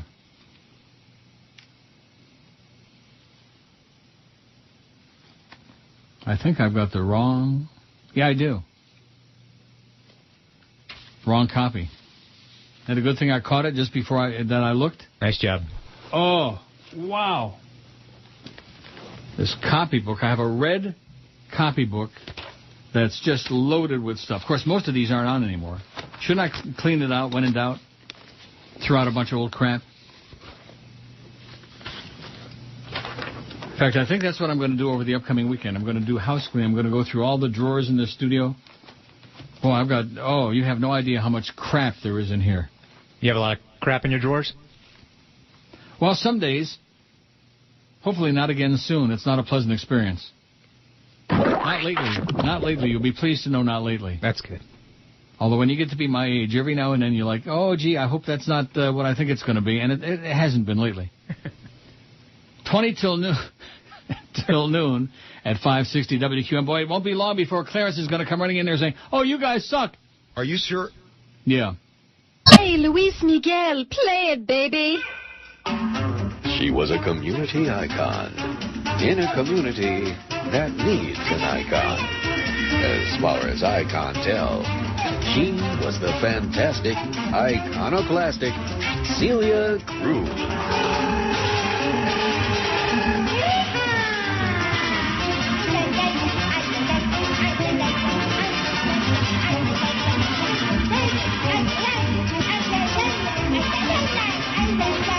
Angry Julio Records presents the dulcet, mellifluous sounds of Celia Cruz. She's dead, you know. Oh, she was so beautiful. That alien, she's got a boy. If I were Garrett Carpenter and you were Slim Shady, would alien be the name of our baby? Celia Cruz. Cruz Salsa Tunes for Use. Available now at Batista's Used CD Emporium. 11:45 at 560 WQAM. Can't you feel the pressure building? Oh, yeah. As it gets closer to noon? I bet you Clarence is doing the Green Apple Quick Step right now. The fake Wayne Heisinger says, if you want to learn how to compel the audience, listen to the archive from Wednesday through Friday.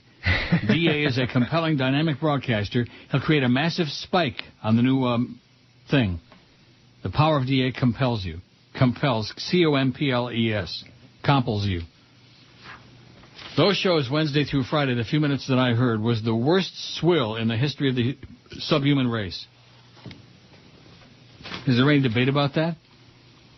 Don't say no. I didn't listen. Just to be agreeable. I didn't listen. You didn't hear any of it? You heard some of it. I heard very little of it, yeah. Me too. I heard the suck fest, and after that I turned it off. That was embarrassing. See, there are some people with massive egos. They love having everybody kiss their ass. I resent that. I can't stand it. It's gratuitous, and it's unnecessary, and it's just nauseating. Love your show, Larry. Thank you. Thank you. Love your show, Larry. Thank you.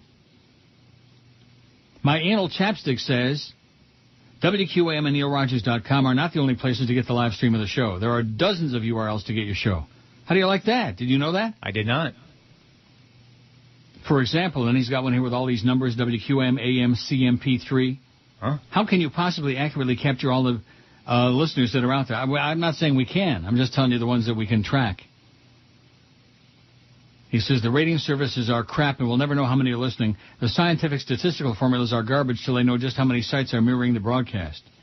Buy a monkey and a dartboard and stop paying Arbitron and the rest of those crappy services. Tell them that my anal chapstick told them to stick it up their rectum ass. Or as Sally Fitz would say, were you around when Sally Fitz was here? Definitely not. No. Well, she was Channel 7. She was part of the hysterical Channel 7 news team. And she had this habit of, well, I don't know how to say it delicately. She used to insert certain objects in certain parts of her body. Whoa. And have to be rushed to the hospital. And then she was out during Hurricane Andrew down in Homestead at the tent city. And she was on the air live, but must have forgotten about it for just a second. In the heat of emotion, they said, "Hey, Sally, you're on the air," and she still said, "Yeah." So she said it twice. Ooh. But nevertheless. I don't know. I wonder whatever happened to Sally's fits. If the Foo Fits were, she hated me, boy, because they used to make fun of all her accidents on the air. Because Channel 7 and IOD were, like, side by each, right next to her there on the 79th Street Causeway. And one day, I ran into her in front of the building. She was going to lunch, and I was doing something. And she said, I just want to let you know I don't appreciate those things you say on the air about me. And I said, well, you know what, Sally? That's too bad. I really don't care. And she gave me a look like, oh, how dare you say that to a famous news bitch like me? And I just chuckled and went to my car and went off to whatever. But that's meaningless to you because you don't know from Sally Fitz. Right. That's back when Rick Sanchez was on Channel 7. Oh, okay, I know him. How sad. Oh, Stephen Alexander, does he have something informative, interesting? Who's obviously a Clockwork Orange groupie. He's the one that sent me the thing. Are you really a fan? See, for me to be a fan of a movie doesn't mean I have to be a groupie. Let me say it again. Stanley Kubrick introduced Basil, Alex's pet snake, only after he discovered that Malcolm McDowell was terrified of snakes in real life. How do you like that? The scene where Alex has sex with the two girls in Fast Forward wasn't done as an artistic statement. Kubrick just sped up the scene so it could get it past the censors and the MPAA. During the filming of the Ludovico scene, what is that? Oh, I don't know. Malcolm McDowell actually had one of his corneas scratched. He states that he didn't realize it till he was leaving the set and the anesthetic wore off. He also states that it felt like someone hammered a nail into his eye. Ooh. Anthony Burgess originally sold the movie rights to Mick Jagger for $500 when he needed quick cash. Jagger intended to make it with the Rolling Stones as the Droogs. A lot of Clockwork Orange trivia here from Stephen, who obviously has got an obsession. Yeah. Stanley Kubrick's first cut before hiring several assistant editors ran almost 4 hours. Kubrick had his assistant destroy all unused footage. According to Malcolm McDowell, the sped-up sex scene was originally filmed as an unbroken take lasting 28 minutes. Yeah, that should be long enough. Remember that scene where he was going into the prison and standing there naked in front of that guy with a mustache, that Hitlerian cop? Standing at the table, stark naked, Malcolm McDowell. You don't remember that? Oh, yeah, I do, for sure. Oh, okay. So sometimes I say something and it's like, I don't know, are you like speaking softly, killing me softly with your song? Or what? That was a great movie, by the way, Play Misty for Me. Not one of my all-time favorites, not for the list.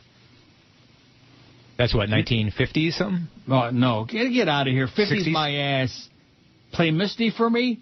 What year was that? Google it. I don't know, like 70-something, late 60s, early 70s, not 50. Jesus, God almighty, man. 11:52, it's only 8 minutes before noon. Clarence is going to come in there bouncing up and down. You guys got a zero. You guys got a... Yeah. Sorry, 1971. Told you. What'd I say? Late 60s, early 70s. You saw it, right? Play Misty for Me? Yeah, but I didn't know it was directed by Clint Eastwood. And Evelyn was the chick's name. Who was it? What was the actress? That would be Jessica... Jessica Savage. Walter. Jessica... Walter, right. Oh, you're looking at it. Oh, I'm you looking Googled at it. And you're looking at it. Yep. The boxer in the commercial is Floyd Mayweather Jr., says somebody. There you the one go. with the Bill Curtis. Thank you, but it means nothing to me. I don't know from boxing. No, he's good. He's good what? He's a good boxer. Not as good as Bill Curtis. No. He flinched. Here's one from John ZTR. It says, I remember correctly, the reason George didn't like Doubt is because he said nothing happens. Anyway, if you like Requiem for a Dream, you'll probably like other movies from the same director. The Wrestler is one, and The Fountain is another. Watch The Wrestler, but skip The Fountain. I will not watch The Wrestler. I don't think he directed The Wrestler. He produced it. Didn't he direct the movie where the guy puts a drill through his head, Pie? Yes. Horrible movie. What a waste of time.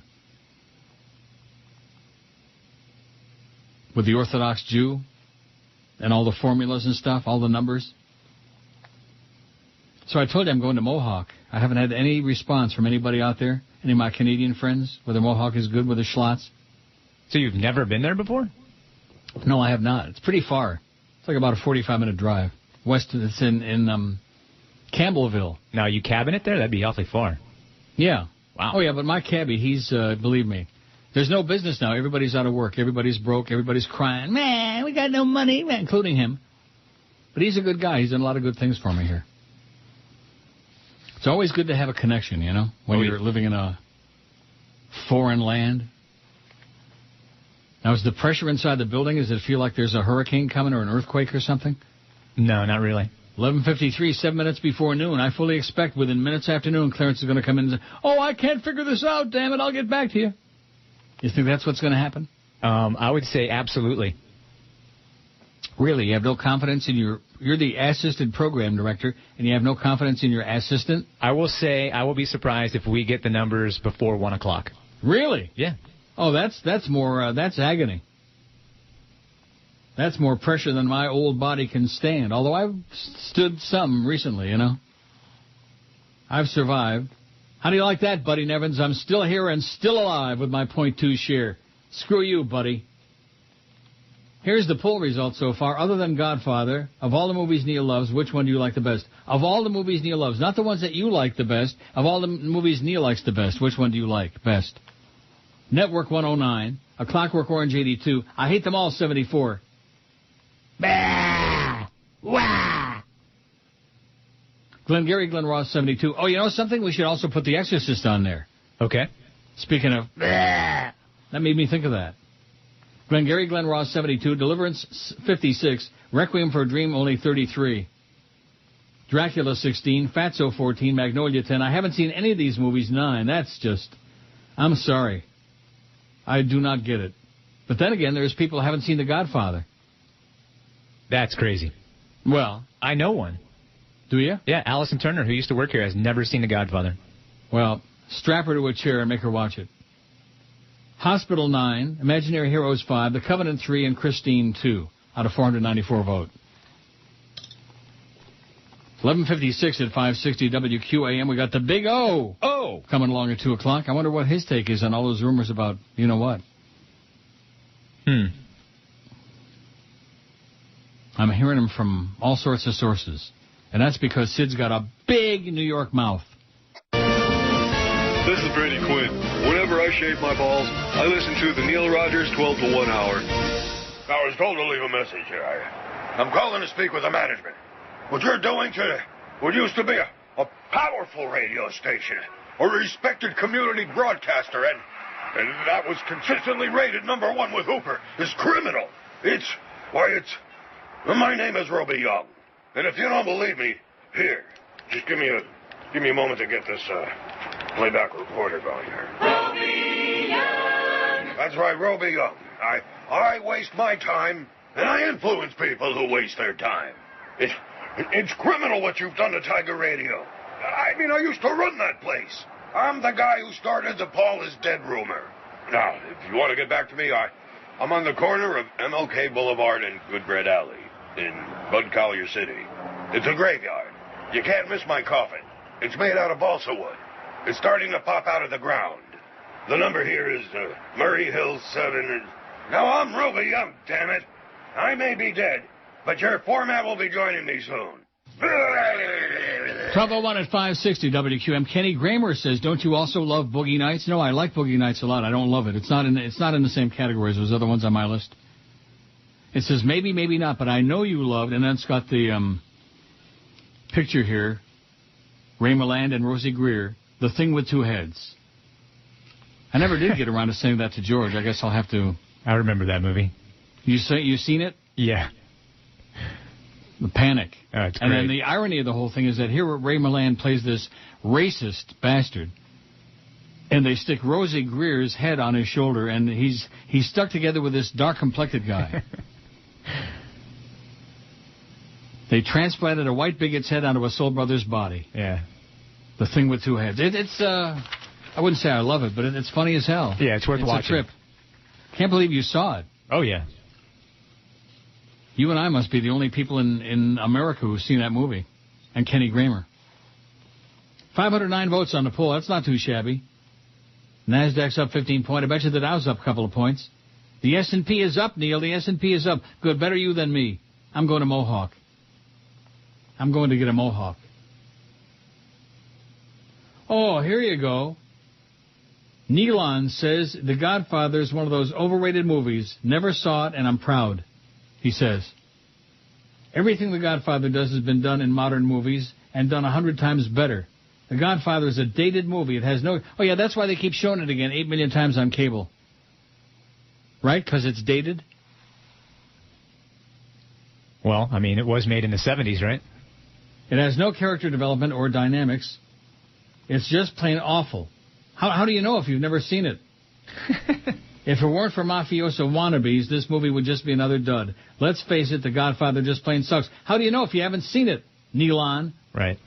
Oh, my God. Yeah, Nealon this. What a jerk. Has no character development. How about Michael comes from the college boy, right. joins the Army? Remember that scene where he tells him he signed up for the military that morning? Yeah.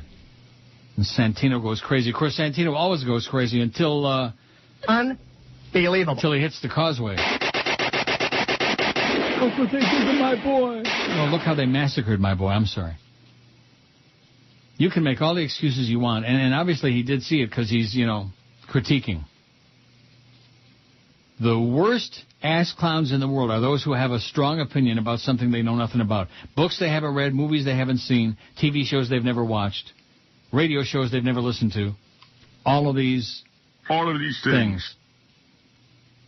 Lisa says the movie Shawshank Redemption is destined to become a classic. Oh, this is Nick and Marty from Batavia. I would not hesitate to bet you $10 you'd say the same. I'll even let you hold the money because I'm so sure of myself. So glad you're back. Sorry about George. An avid fan always. Nick and Marty from Batavia. I find it hard to believe that you've never seen that movie. What, Shawshank Redemption? Yeah. I've got it in the other room. It's on TBS like every day. I don't watch it. If I want to see prison stuff, I'll watch MSNBC all weekend long with Lockup. Oh, I love Lockup. Over and over and over. What is it with them? What are they obsessed with that crap? I like that show. Lockup? Yeah. Why? Makes me feel good. That you're not in there? Right. Oh, I see.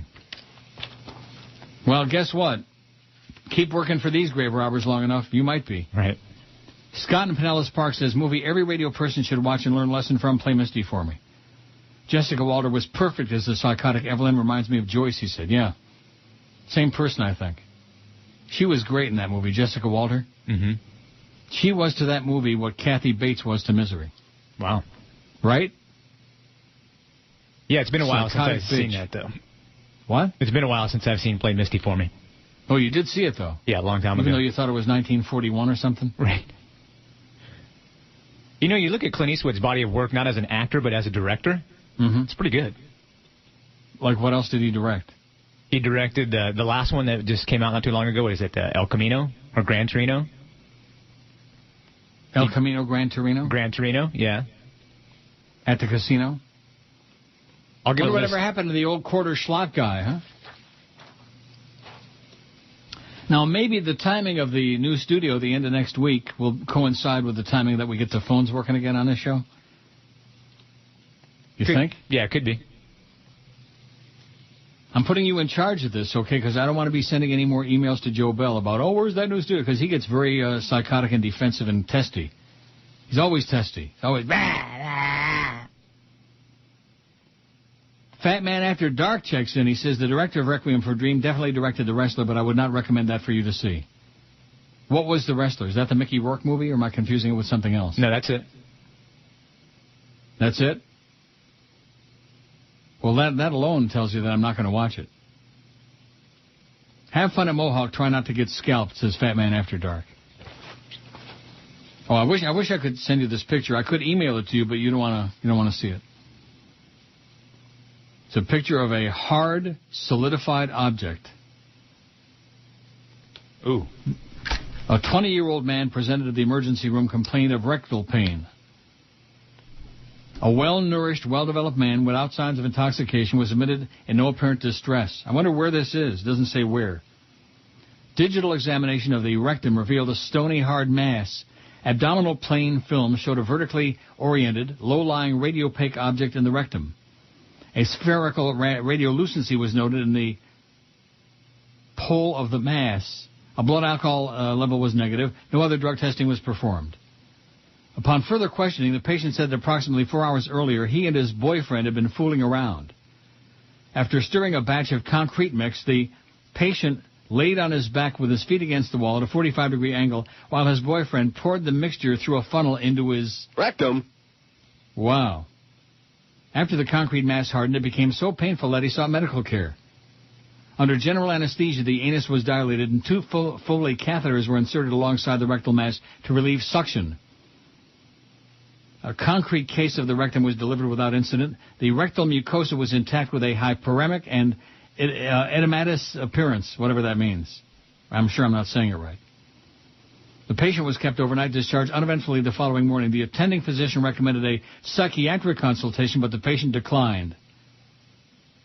Examination of the specimen revealed a perfect concrete cast of the rectum measuring 12 by 7 by something centimeters and weighing 275 grams. It's got a picture of it here. Oh, grotesque. Yeah, no thanks. Pain in the ass. They were just fooling around.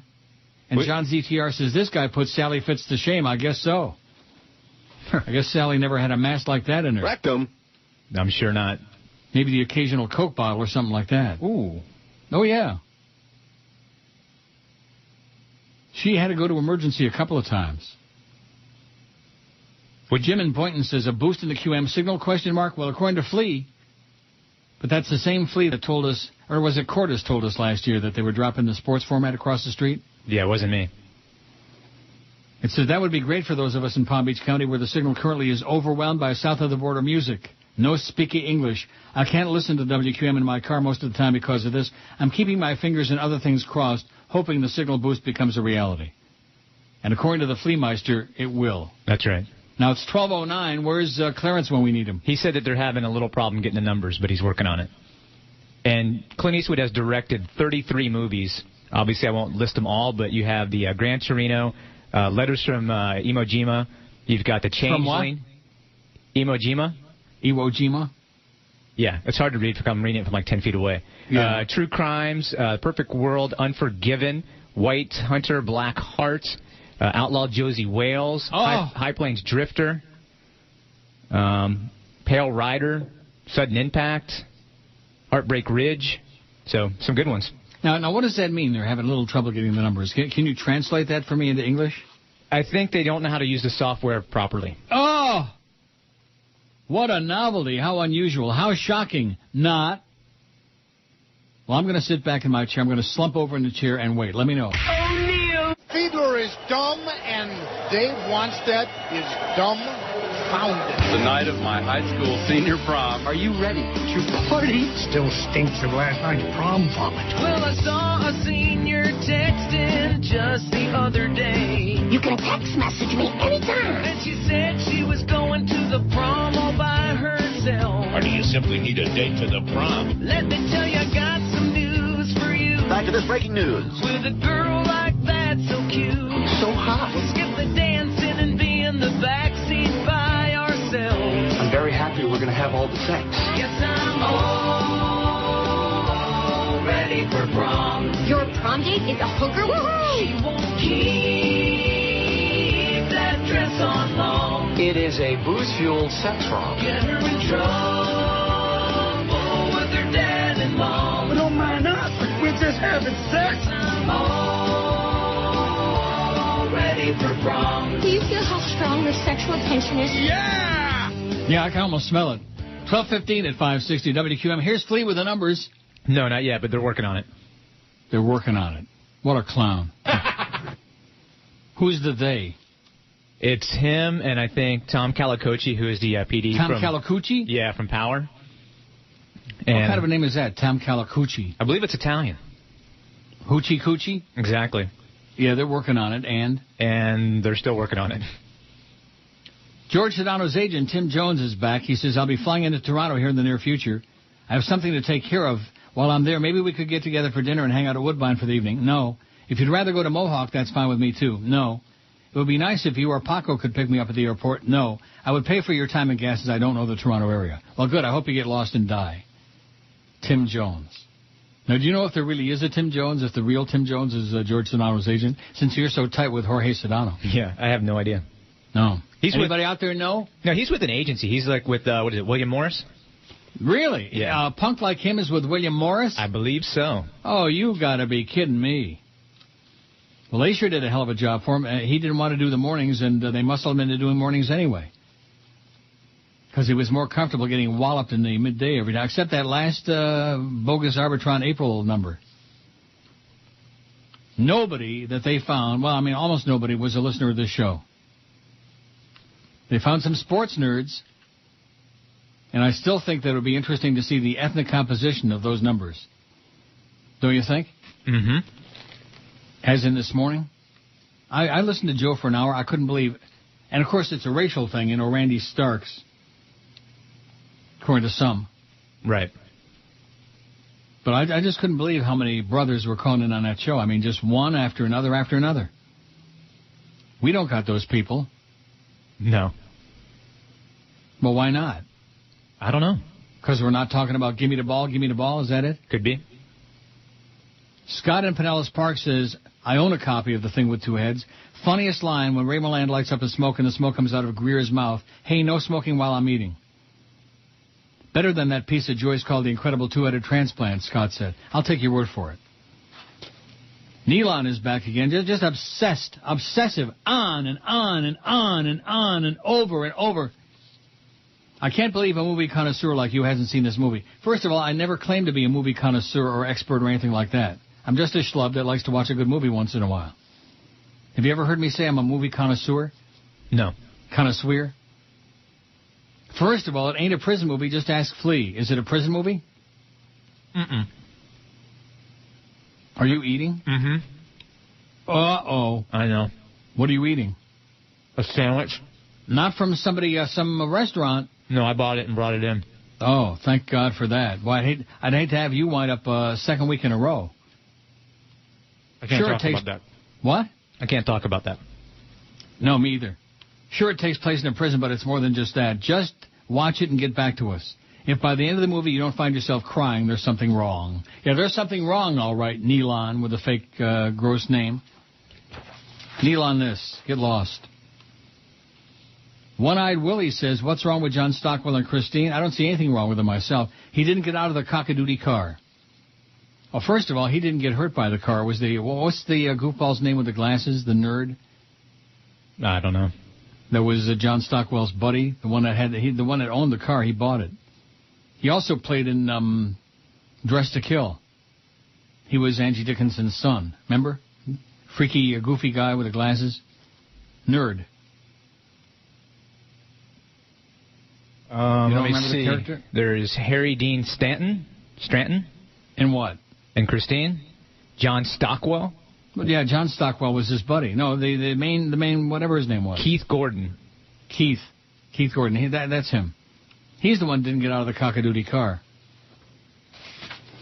I don't want to spoil it for you in case you haven't seen Christine. It's not a must-watch. I will say that. It's fun.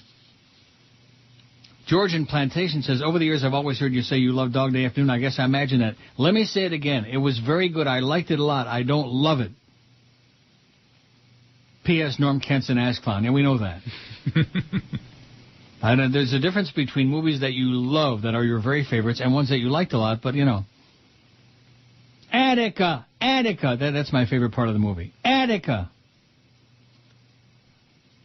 Now, maybe my favorite part of the movie is where in the car at the airport he holds the gun to... Oh, jeez. There goes... Poor Fredo. He keeps getting his brains blown out. Yeah. You notice that? Right. And now he's dead. John Cazale. Fredo. See, I think that movie would make my list. Dog Day Afternoon. Would it? Yeah. Attica. Yeah, Pacino was great in that. And then that screamer that was his boyfriend, his wife, whatever that was, the queen. With the afro. Wow. The fake Tom Jicka sends me this. J7 remains on suspension from WTKK-FM for derogatory remarks toward Mexicans. Where is WTKK-FM? Do you have any idea? No idea.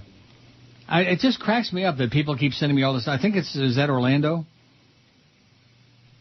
I'll find out. Stuff that's going on in markets that our people don't know from, they could care less about, including me. Who cares? After meetings on May 4th with Severn and his lawyer, the Greater Media Station posted this message on its homepage.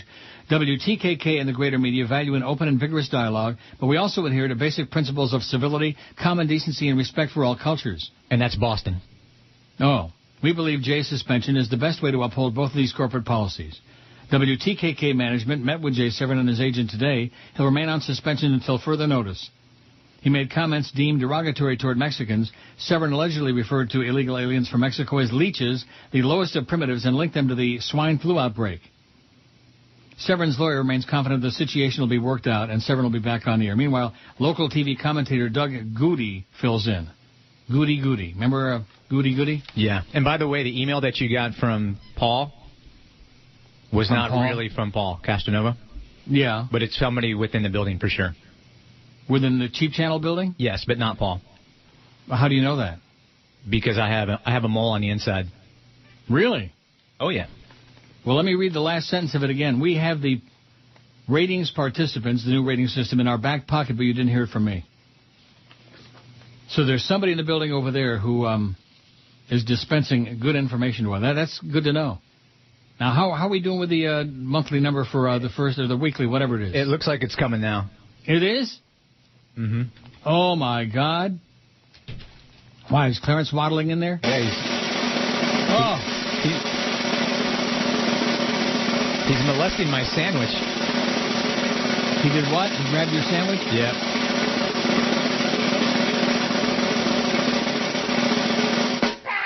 Yeah. I'll keep going with that for a second. Oh, you don't have it yet? He's working on it right now. Wait a minute. He's working on it, or he's got the numbers? He's got it, but he's got to pull it up on this computer for some reason.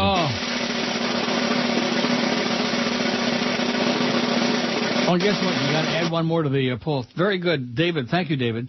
The Hitcher, the original Hitcher with Rutger Hauer and C. Thomas Howell. Okay, I'll add that. One of my very favorites.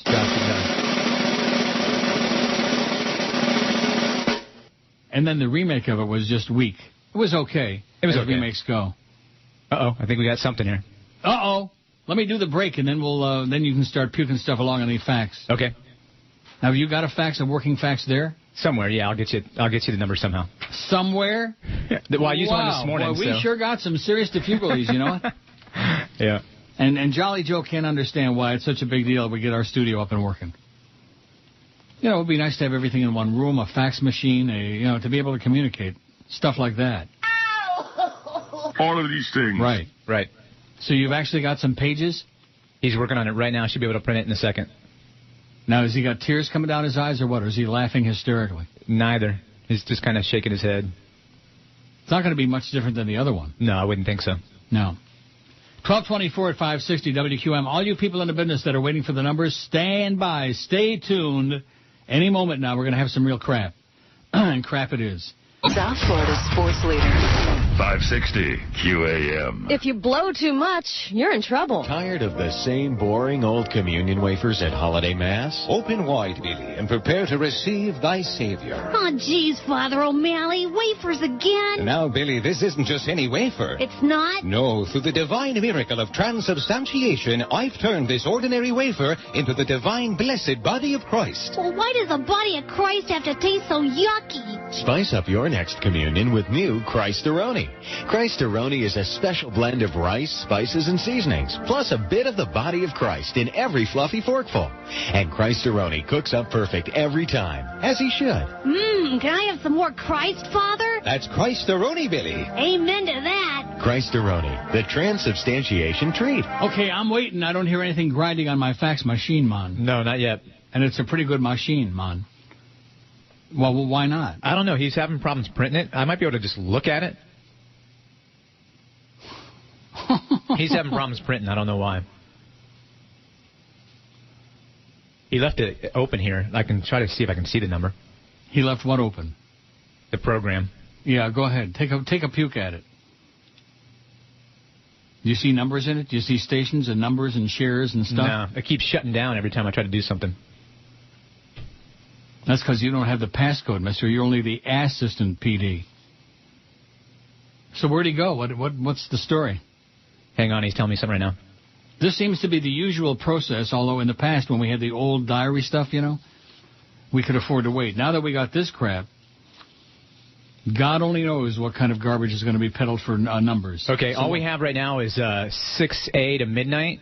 Yeah. Because the person that sent it to him, that's all he sent. So Josh is trying to get the breakdowns. Day parts? Right. Well, what do we got? Whatever you got, I'll take it. I can't read it, though. It keeps shutting down on me. And he can't print it out? I tried to print it out from here, and it just said error, something else is open, and you must close. Right. Oh. You know, once upon a time, back in the day, when the ratings came out, whatever they were and whatever the method was and whatever, you could be pretty much dependent. At a certain time, the fax machine would start puking pages out, and there they would be. And people would be tuning in to hear what the lay of the land is and what's going on. And now it seems like every time it's like, oh, they can't do this and they can't do that. Yeah, I tried to even just scroll down. As soon as I start scrolling, it's saying application open at another thing, and you have to hit OK, and then it shuts it down again. So I can't. All I got to see was a glimpse of a couple of numbers. And what were they? 6 and 5? I didn't even get to us. I just only could see like the first page. I'm not saying us. I'm just saying what were the numbers. Hang on. 4.2, 7.8. Okay, Coast was number 1. If I don't move it, I can read a couple. Coast was number 1. This is Men 2554, 6A to midnight. Coast was number 1, EDR was number 2, Big was number 3, and Mia was number 4. Miami. Well, that's Cheap Channel. Right, that's what Love used to be. That was used to be Love 94. So all the Cheap Channel stations, since they tell us they've got these people in their pocket, obviously must be true. Well, you've got 2 Clear Channels in the top 4, and you've got 2 Cox stations in the top 4. Mm-hmm. And then now it's telling me that it's going to shut it down again. So that's all I can tell you. You got background music there. You got Coast and whatever. Coast and EDR's hip hop. And then what's that? 6 a.m. to midnight? Yeah. That's the whole day. Coast is number 1. Background music. Elevator music heard in doctor's offices, dentist offices. Right. And here's what it's saying. It's saying Adobe Acrobat 8 Professional cannot be launched at this time. You must launch at least one other blah, blah, blah, and then you hit OK and it shuts it down. Sounds to me like you're screwed. A little bit. But Josh is working on it. So. Oh, well, in that case, and if Josh is working on it, then that seals the deal. Okay?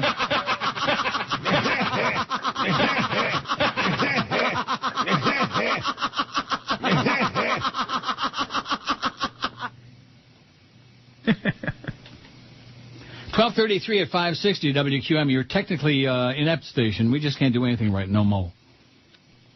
Trevor says, I agree with that guy. I agree with you. The guy who never saw Godfather's got no right to prejudge a movie he hasn't seen. However, by the same token, you're prejudging The Shawshank Redemption without seeing it. No, I'm not. It may be the greatest movie in the history of mankind, but it just doesn't seem like my kind of movie, and I haven't watched it yet. That guy's right, though. It's really not a movie about prison. It's not a typical prison movie.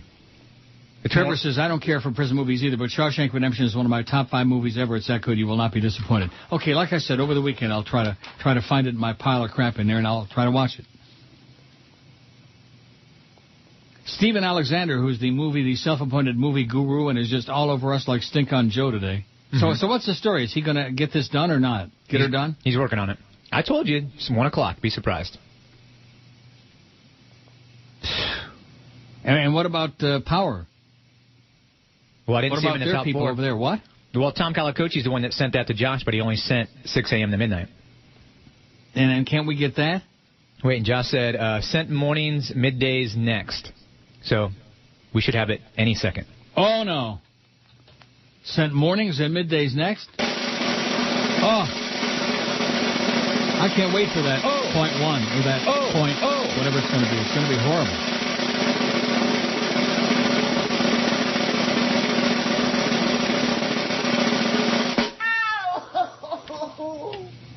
Anyway, getting back to this.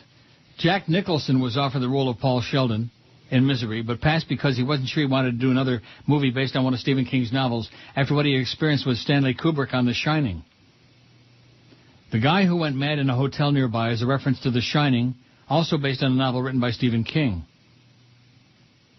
Angelica Houston was offered a leading role and was interested, but unable to accept it due to her commitment for The Grifters. Bette Midler also turned it down before it finally went to Kathy Bates. Well, thank the Lord it went to Kathy Bates. Thank Oh, God. Because she did a phenomenal job. Nobody could have done a better job than she did. Mr. Man.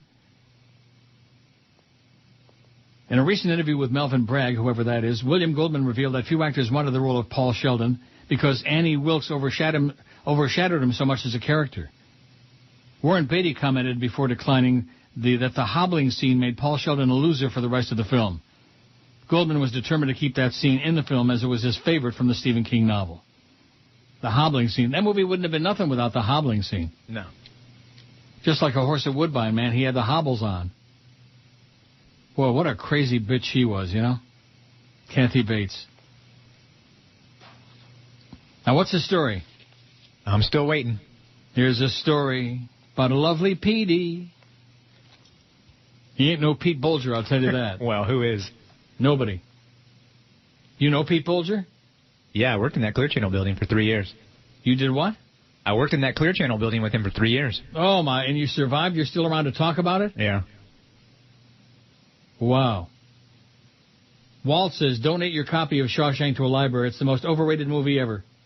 The same movie has been made dozens of times. Guy is wrongly thrown into jail. Warden is crooked. Guards are sadistic. Hero wins over the inmates. Escapes. Sappy-ass ending. Tim Robbins plays the same character he plays in every movie. Morgan Freeman does the same. Says you get to cheer against the bad guys and root for the good guys. Whoopee. It says half the movie that Cool Hand Luke was. Well, if it's half, forget about it, because Cool Hand Luke was puke. It sucked. God, was that disappointing. That was Paul Newman, right? Yeah, horrible. I mean, I watched that with such great expectations, and it just absolutely blew. Oh, the fake Joe Bell's got one here about the numbers. It says, if George was there today, you'd have the numbers. What duties does Fleet perform as assistant PD? Signed, the fake Joe Bell. How do you like that? Giving you crap about Clarence's ineptitude. Mm-hmm. So what's the story? He said that they were sending him on mornings and middays? Yeah, I don't know where he's sending it, because he's not sending it to me. I think Johnny Horton had it right when he's saying north to Alaska. I think that's where they're sending him. Maybe Sarah Palin will have the numbers. Or maybe Luke. Hey, Luke. Good old Luke, or good young Luke, whatever. I may have something. Uh-oh. Flea may have something. I hope it's not contagious. Yes? Yeah. Well, I can tell you that it's doing the same thing, where it's making me kind of shut down, but I got as far to see Power and Waxy. Mm-hmm. And what? Boy, this is a hell of a way to do this, I'll tell you. Well, Waxy looks like it is... crap. 18th with a 2-1 share. This is what? What day part? What? This is middays, 10 to 3. Middays, men 25-54. Waxy's got a 2-1. Isn't that about what they had before? They had a 2-2. I'm sorry, they have a 2-0, which puts them 19th. They had a 2-2 before, so they dropped slightly. Right. This is the first week in May. And us, are we on the first 400 pages? Well, it's shutting me down again, so... Oh, no. So, in other words, you haven't got that far down yet, is what you're trying to say. Right. I'm going to try to go real fast. Yeah, zip through it real fast before the program can shut you off.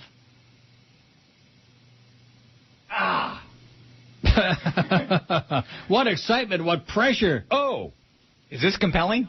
Yeah, you can't get more compelling than this unless you decide it's time to do the break. Oh, Neil, God.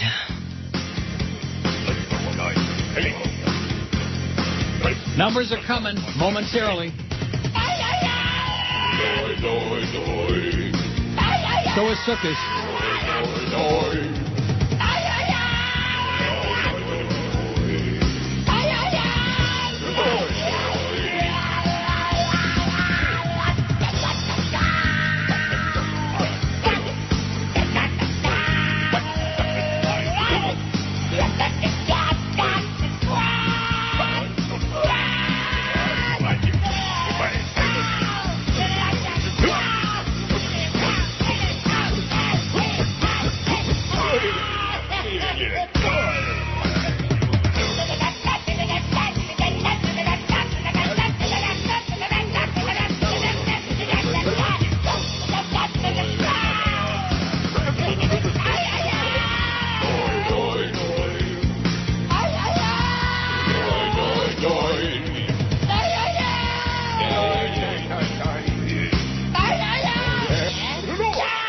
12:45 at 560 WQAM. So you actually have the numbers in your hand, or you had them? I have them in my hand. I'm waiting for Josh to come grab them to fax them to you. But I could tell you, in mornings, Paul and Ron were still number one. 12.5? No, they actually dipped to a 10.4. Oh, geez. Yeah. And Coast What a bad break. Coast was second behind them with a 7.4. Then Hot, and then MXJ. See, this just leaves me limp, the fact that you're reading these. Mm-hmm. Because for 100 years, if they've been faxed to me, and I read them as the ratingsmeister, even though we don't have any ratings on this show anymore. But nevertheless, that's the way we've always done them. Well, we'll get them to you in just a few minutes. In a few minutes? Well, I text Josh to come up here because I have no phone system to call him, so hopefully he'll come here soon and send them over to you. If not, then during the next then you break, read them. I will make sure I fax them to you. Have you got the midday ones there, too? I do. Oh, Jesus. Yeah, not much changed. That's what I figured. Big was number one with an 8.2. Mm-hmm. MXJ was second with an 8.1. Magic. Okay, Magic. An 8.1. Woo! EDR was third. Coast was fourth. IOD was fifth. With a what? 6.2. That's up. Yeah. And... Ooh. This is the first week in May. Yeah. Let's see, where's QAM? Wow. 30th? We are 26th. Whoa. It looks like. With 0.1. 0.4. Oh, 0.4. We double the audience. All right. You've got to be schmitting me, man. And Waxy. You said a 2-0. Yeah, a 2-0. Yep, 2-0, 19th in the market. Mm-hmm. And we're, what, 26th? Yeah. Not bad. No, we're right there in the thick of it. A 0.4. We actually lost to INZ. So did Waxy. Well, what do they have? A 2.6. That's Cheap Channel again. Yep. Isn't that interesting how Cheap Channel is kicking ass with all their stations? You know what that fax said yesterday? I got it right here. We have the participants in our back pockets. Well, there's going to be a scandal about this new Arbitron crap, the likes of which, I mean, we've only seen the tip of the iceberg, all these lawsuits that are going down, and they're having to redo New York and Philly and some others. There is going to be a stink over this, the likes of which has seldom been seen, but nevertheless. I mean, you know, it really doesn't make much difference what number is next to us, because let's say we would have had a 3 in that week. How could we say, oh, look at that, we're all the way up to 3 after we've already said that there's no credibility? It's a bunch of crap. All right, the lovely Jen Pudsey is going to be sending you the numbers right now. She just grabbed them. Great. That's whose fax machine I have to use because it's the only one that works. Thanks, right. Jen. It's really a hell of a project, ain't it? Okay, well, I'll give everybody, I'll give the whole rundown. But while she's doing that, and while I'm waiting for my machine to start grinding stuff out, Jeff resent me this. Somebody sent it to me yesterday. I can't find it in my pile, but here it is again. Larry King's horsey tail is full of holes. Yesterday, May 19th, excerpting from his memoirs, Larry King spun a sweet little tale of hitting it big at the racetrack thanks to a plucky horse named Lady Forley. Are you sitting down? It's all a lie. How unusual for Larry. Uh-huh. A lie.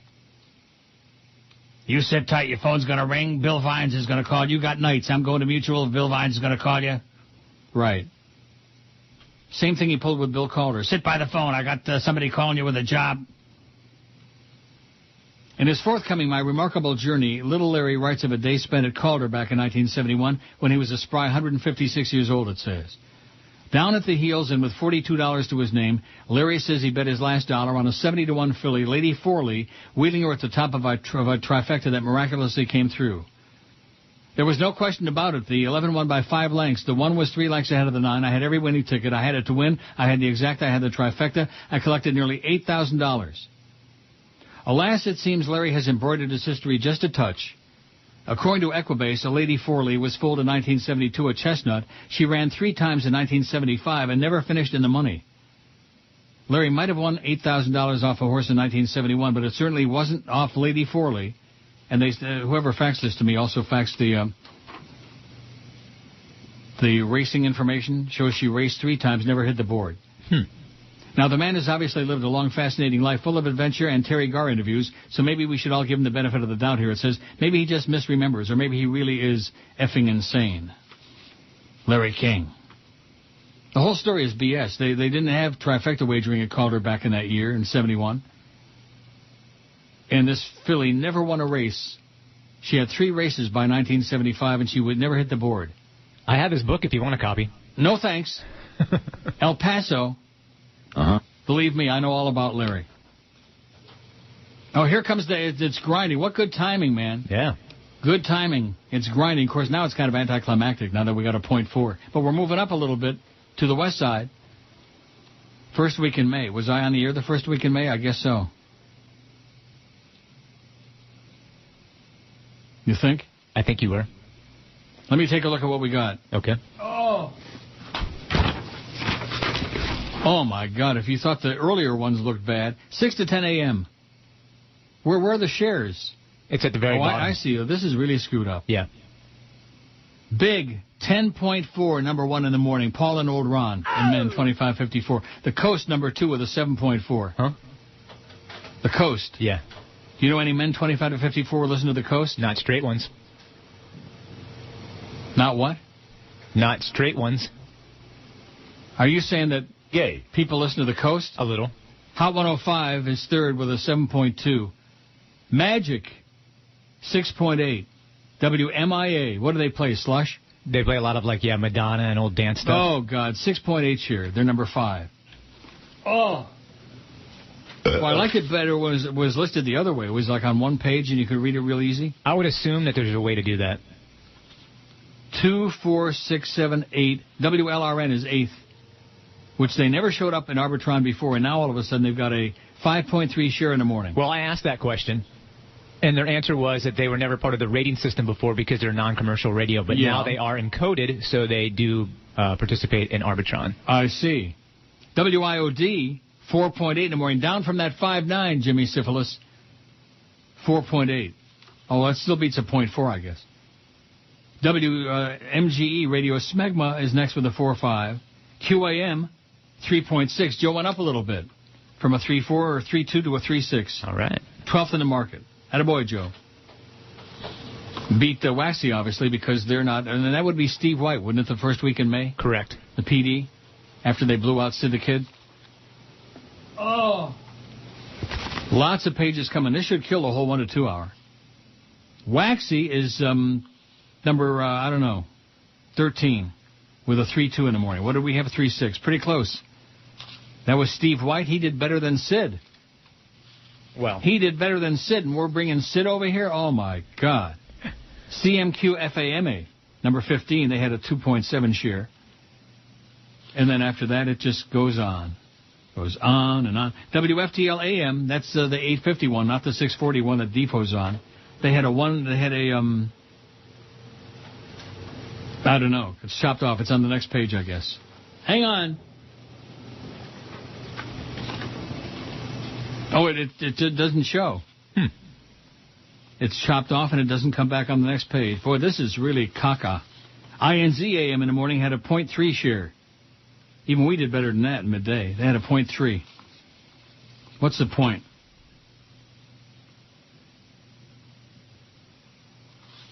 Okay, that's the mornings. DNA shows up on here, actually, with a 0.1 share, WDNA. That's also Pubic Radio, right? That's not a commercial station. Yeah, I've never heard of it. I don't know. WDNA? Oh, by the way, I forgot to mention, sorry about your dog, Mike. Mike Lance, also known as Blind Mike on the talk shows. Oh, yeah. Ellie Brecker wrote a hell of a gut-wrenching story about his seeing eye dog was being retired. Right. And the night that they were retiring, it died. Aw. Dog he'd had with him for 10 years. Sorry to hear that, Mike. Don't make any jokes about Blind Mike. No. Not now. Wait a week. Oh. Okay, let's see what else we got coming. 6 to 10 a.m. More stuff. My God. This is going to take up 400 pages. Yeah, it's a lot. WMEN. What the hell is that? A 0.1. Well, when you got a 0.5 or 4, whatever, we would kill for a 0.5 in this new methodology. This is a joke. And keep in mind, and I know I am, that we're going to be stuck with the same sample group pretty much for the next, 2 years? Possibly. Unless somebody lights a fire under Arbitron's ass, unless somebody goes up to Beltsville, Maryland, and kicks some serious bloody ass. Wow. Well, during the break, maybe Midday is going to come over, but let's hope not. Don't you just hate people that use snappy openers for their show segments? Like that 1 to 2 hour. Chris Matthews play hardball on MSNBC. I feel as giddy as a college schoolgirl who's wearing a skirt and those scrappy thigh highs, and the wind just blew over my coochie. Even though the economy is dismal and our world seems to be crumbling, I feel exuberant and excited, like a 13-year-old girl going to see Twilight. Welcome to 3 CEOs of the automobile industry to Hardball. Got Alan Mullally of Ford, Robert Nardelli of Chrysler, and Richard Wagner of GM. Welcome to the program, gentlemen. Let's start with you, Richard. Didn't know if you realize that you're actually named after a station wagon. Last name's Wagner. Yeah, it's like a station wagon. That's funny. No. I think it's funny. Maybe you don't have a sense of humor. Anyway, let's go to you, Alan. Don't you think it's funny that Richard Wagner's last name is actually from a station wagon? I know comedy. Anyway, what do you do with an elephant with 3 balls? You walk him and pinching a giraffe. Anyway, let's go to you, Robert Nardelli of Chrysler. Probably think I'm going to ask you about the Richard Wagner name reference. I'm not going to throw you a curveball on hardball. Okay. Why is it that you guys flew on private jets in to get your big bailout money? Don't you think that says to the American people, screw you? I think it sort of says, screw you to the American people. Well, don't get me wrong, I'm a big believer in spend, but that's kind of crazy, right? Well, I'm trying to say... Although I wish I had a private plane, that way people wouldn't overhear the stupid things I say while traveling on mass transit. Let's go back to you over there, Richard Wagner. Your name reminds me of where I had sex for the first time. Get it, station wagon? Hey, are you wearing any wood paneling on your side? No. Anyway, let's talk about the big bailout you guys think you deserve. Well, thank you very much. Go ahead. Go ahead. I'm trying to get an answer out of you. How do you feel about the bailout? Yeah, Chris, do you really think... Go ahead. Chris, go ahead. What I'm trying to say... Let's ask Robert Nardelli the same question. Nardelli, wait a minute. It just hit me. Your name sounds like a macaroni. I think I had some vodka sauce in Nardelli last night. Well, I don't think... funny. Come on, admit it. No, knock, knock. Who's there? Banana. Banana who? Knock, knock. Banana. Knock, knock. Who's banana. there? Who's knock, there? knock. Who's Orange. there? Orange. You're glad I didn't say banana. I know comedy. Let's go back over to Alan Mullally of Ford. Wait a minute. You know what your name reminds me of? Big Valley with Miss Barbara Stanwyck. It rhymes. Mullally's Big Valley. Of course, you could also be the chick from Will and Grace with a high squeaky voice.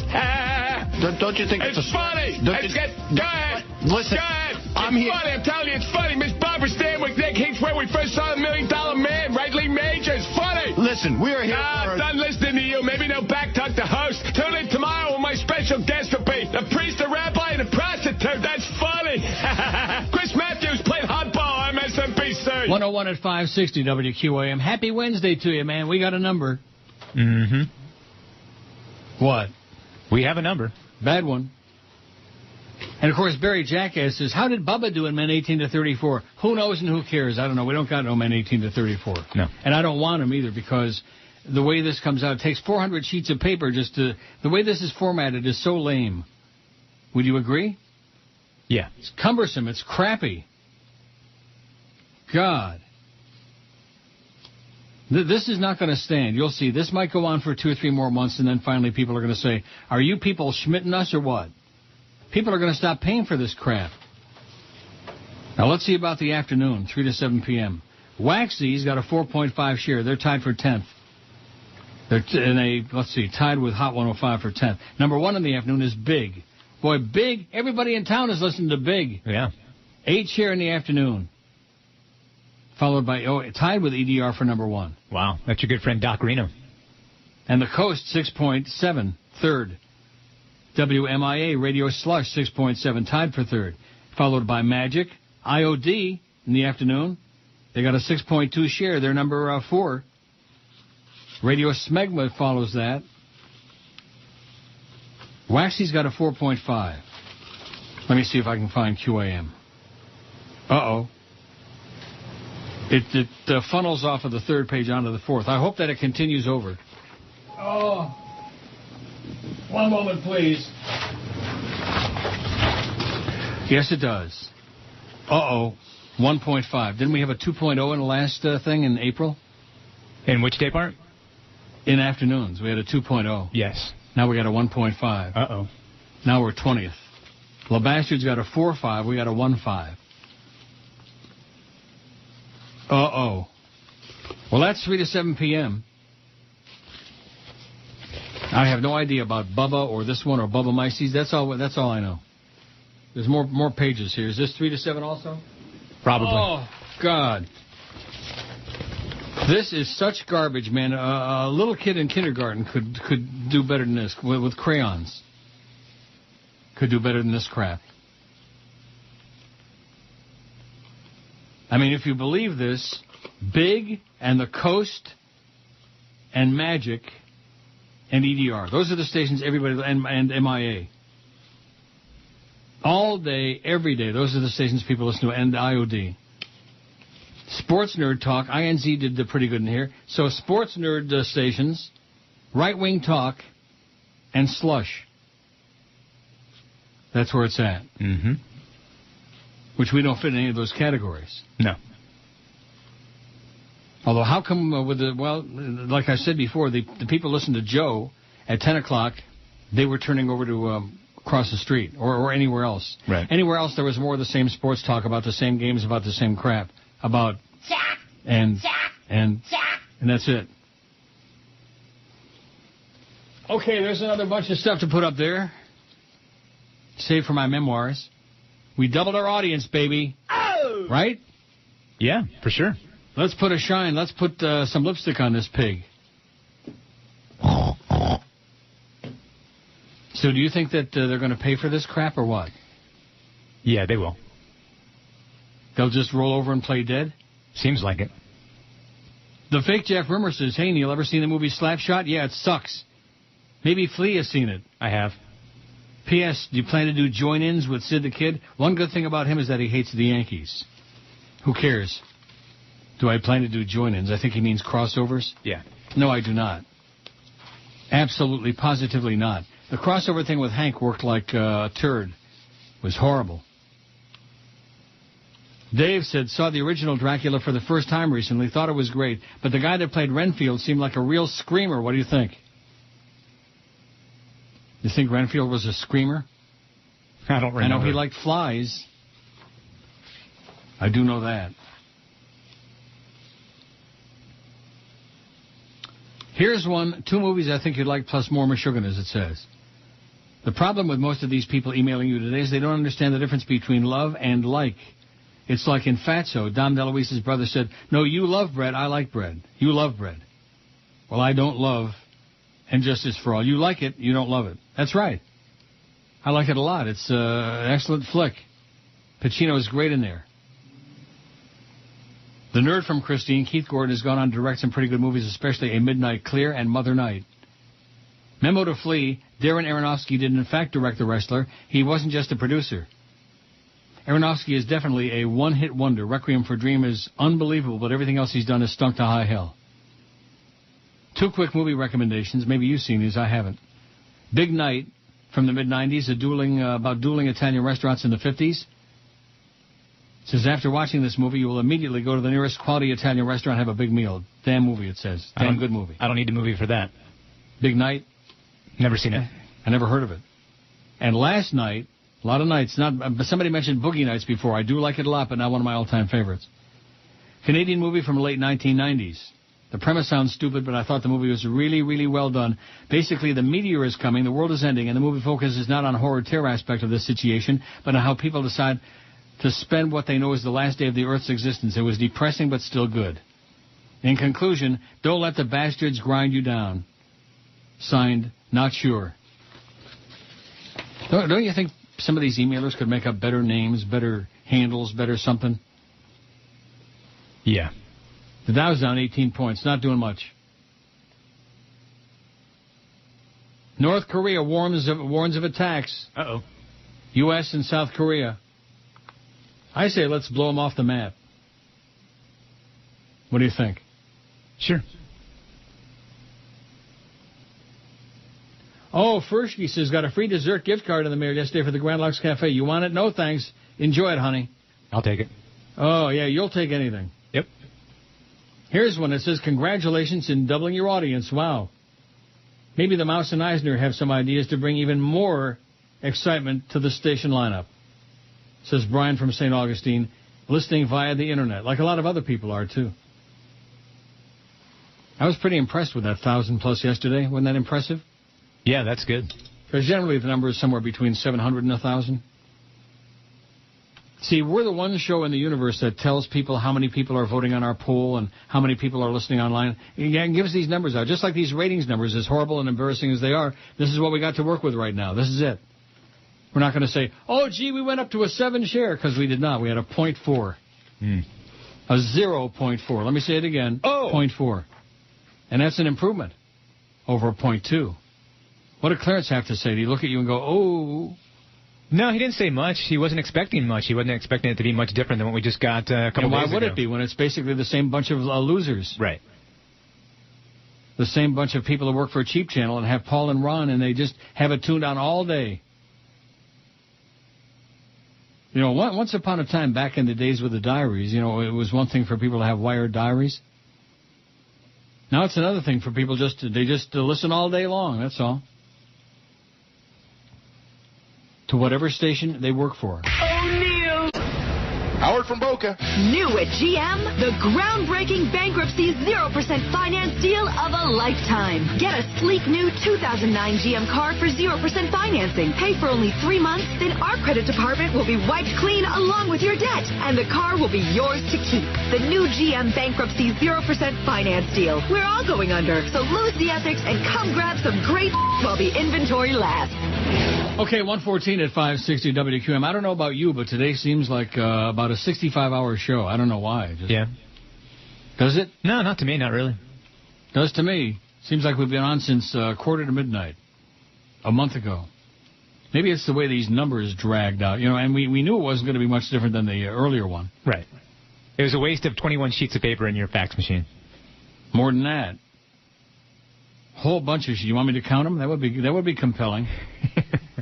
Speaking of numbers, 594 votes on the poll. Other than Godfather, of all the movies Neil loves, which one do you like the best? Network, 126. A Clockwork Orange, 96. Glengarry Glen Ross, you fairy, 91. I Hate Them All, 78. Well, to you. Deliverance, 71. Requiem for a Dream, 37. Fatso, 19. Dracula, 19. I haven't seen any of these movies, 14. That's just mind-blowing. Magnolia, 12. The Hospital, 10. The Exorcist, 7. Christine, 6. Imaginary Heroes, 5. And The Covenant, 3. Haven't seen any of these. Wow. 14. 2.3% of the audience hasn't seen any of these movies. How could anybody not have seen The Exorcist? That's well, amazing. We don't like scary movies. We don't like pea soup. I don't like pea soup either. I hate it. Don't you hate pea soup? Yeah, not a big fan. Pea soup is for Dutch and for Goyim, which is basically the same, you know. Did Jews eat pea soup? I don't know. I'm asking the wrong guy. Yeah.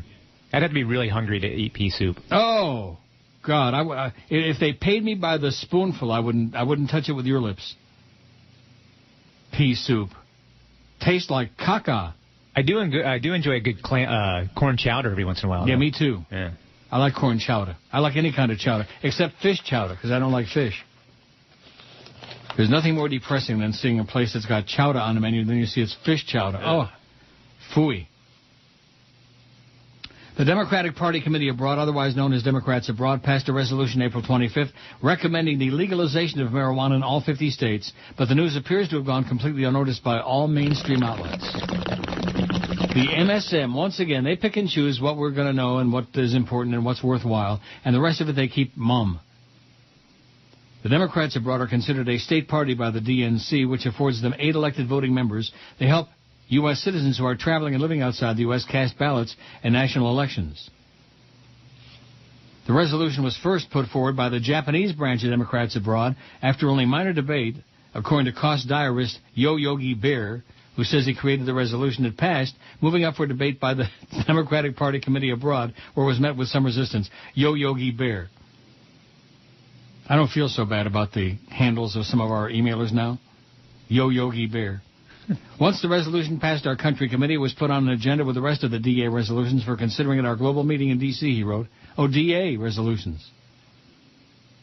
A couple of members of the leadership of DA seemed to think that this issue was not an area of core competence for our organization and questioned vigorously whether we should be considering any resolutions that contradicted President Obama's position at all. Our primary function as part of the DNC, according to the opponents, was to support the president and his agenda and help elect Democrats. Implicit in their argument was that this issue would somehow hurt the Democrats and Obama, though no evidence was ever presented to back up that assertion. So how do you like that? Democrats abroad want to legalize marijuana in all 50 states. Not just decriminalize, legalize. I'm with them. Are you really? Yeah, tax it. Fax what? No, tax it. Oh, tax it? Sure. I thought you said fax it. Well, we're starting to get our stuff together now. We got that faxed over all those horrible numbers. Mm-hmm. If you work for a cheap channel, man, now, of course, they're on the verge of a bankruptcy, so maybe they're desperate enough that they found some way to, some backdoor deal. I'm not accusing, but I'm just thinking back of that email I have from yesterday that I'm saving right here at the top of my pile. We have the participants in our back pocket, but you didn't hear it from me. From somebody on the inside of the building. Now, since you've got that mole over there, maybe you could get more information. Okay. You can get mole for the mole. Wouldn't you be fascinated if don't you think the world would be interested in finding out how the hell they accomplished that, or if it's true? Because it sure as hell looks like it. I'm hearing the name Johnny Dolan. Sent that. Don't know who that is, though. I do. Can you say ass clown? He was over at the coast when I was in IOD. George could tell you a lot about this idiot. His claim to fame that he once took a leak at the urinal next to Neil Rogers at IOD. That was his claim to fame. Wow. He also used to be Larry Kent's producer in INZ when I worked there. Johnny Dolan. So he's over there inside that building now, huh? Apparently. And he's the one that's sending these fake emails using Castronova's name? Mm-hmm. No, I don't understand. You don't even know who that is. I know the name. I don't know who he is, though. I do. Well, you don't want to know. That's who my mole told me she probably was. And did the mole say that there's some validity to this assertion? No. Oh. The mole doesn't know? Didn't say. Well, wouldn't that be the most important thing you'd want to know? I think that's above him. I don't think he would know that. Is this mole, I mean, obviously you're not going to reveal your source, which is smart, but is this somebody I would know, I would recognize the name of? Yes. Really? Mm-hmm. Why do you laugh? Why did you chortle when I asked you that? Well, I had to think about it for a second if you would know his name, but I think that you would. Would the audience recognize his name? Yes. Oh, they're going to be a lot of pressure. They're going to be waiting for you outside the building. That's okay. When you're done with all your other managerial duties by the end of the day. Duty. So when do you do your other duties, now that you're doing 10 to 2 here? And I get here really early in the morning, and then, after the show, I work until I'm done. Like today, I was here at 7:30. No.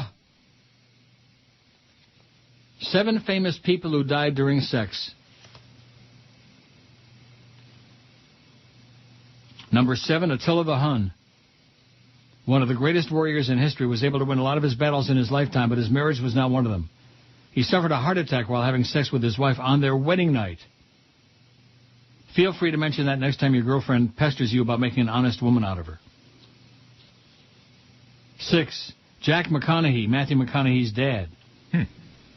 In a recent book, Matthew McConaughey's mother revealed that her husband died while having sex with her. Kay McConaughey went on to say that her husband's death during sex was the best way to go, and she insisted he be taken from the house in the buff because she was just so proud to show off my big old Jim McConaughey and his gift.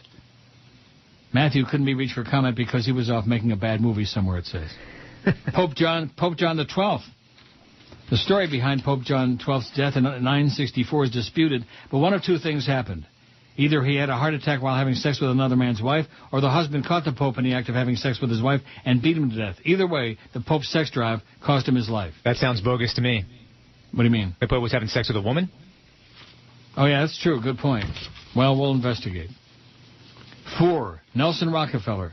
The former vice president died in 1979 of a heart attack while having sex, but what makes Rockefeller's death extra juicy is the fact that the woman under him when he died wasn't his wife, it was his mistress, Megan Marshak. Megan Marshak, and to bed we go. 3, Michael Hutchins. The former lead singer of INXS gets the distinction of being the only person on this list that died while having sex with himself. As was widely reported in the tabloids back in '97, Hutchins was found dead in his hotel room naked with a belt around his neck. Officially, his death was ruled a suicide, but it's believed the real cause of his death was autoerotic asphyxiation. 2. Felix Faure. Do you know who that is? I never heard of him. It's got a picture of him here. He looks very distinguished. Frog. It says, leave it to the French to add a layer of soap opera drama to your typical sex death. Faure, the former president of France, died of a heart attack in his office while getting, I can't use that term, serviced by a 30-year-old woman named Marguerite Steinheil. In an added twist, Steinheil went on to become a mistress to numerous famous French men after Faure's death before eventually getting married. And then mysteriously, her husband and stepmother were found strangled to death in their home. And number one, Pope Paul the Tooth. Believe it or not, 2 popes have made the list of famous people who have died during sex. Make of that what you will. Anyway, in the case of Pope Paul the Tooth, he suffered a stroke in 1471 while being sodomized by a page boy. It says this explains so much. You think it explains so much? Explains a lot. Yeah. So there you go. 7 famous people who died during sex. Percy in Miami Lake says, I never heard you comment on The Sopranos. That's because I won't watch it. A long time ago, Chicken X sent me tapes of all the episodes, and I tried watching the first one, and I couldn't watch it. As a fellow Godfather junkie, I think it comes pretty close. I don't. David Chase, who I believe is a genius, inserted several subtle and not-so-subtle Godfather references. If you haven't gotten into it, you need to watch it from the very beginning. There are many references to previous episodes. You like The Sopranos? You know, I watched like the first 2 seasons, and then I lost interest. I just can't get into it. To me, it's not a mob movie. It's a Guido movie. You know what I mean? Right. Characters are all Guidos. With the sweatsuits. Hey, give me some Capicola, some provolone, like that, Guidos. It's one thing about The Godfather. There weren't like a whole lot of Guidos in it. You wouldn't call Frankie Pentangeli a Guido, would you? Not to his face. No. Not if he had a razor blade. Where is my Frankie Pentangeli? One moment, please. I hope this is compelling for you. Because you know what your buddy Joe said. I don't understand why that studio is such a big deal. I kept saying, Michael Corleone did this, then Michael Corleone did that. So I said, yeah, sure. Oh, Neil. You're listening to Neil Rogers. Well, here we go again. Have you made your decision for Christ? The most controversial movie of our time, Martin Scorsese's The Last Temptation of Christ, recently became available for home viewing on cassette. Religious groups, miffed at the release of the film theatrically, became outraged on the event of its home distribution. And so, for your spiritual edification, and for those who don't have VCRs at the price of a movie ticket, we are proud to present live Part 1, the radio version of Martin Scorsese's The Last Temptation of Christ. Hey, buddy. Want to buy a hot stereo? Gee, I'd better not. Okay. And so the controversy continues. Tune in tomorrow for Part 2, Martin Scorsese's The Second Last Temptation of Christ. Good day. Good day. Oh, I got something on here that I think I need to see. Okay. It said something about Cheap Channel, which we certainly want to see all about that, don't we? Mm-hmm. And now I can't find it. Oh, please. Cracker, please.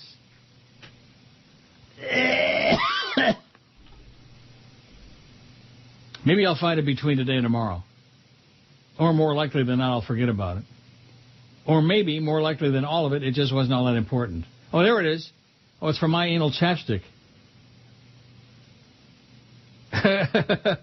He says, I'm in Clear Channel's pocket. Can you let me out? It stinks in here. That's cute. Yeah, that's cute.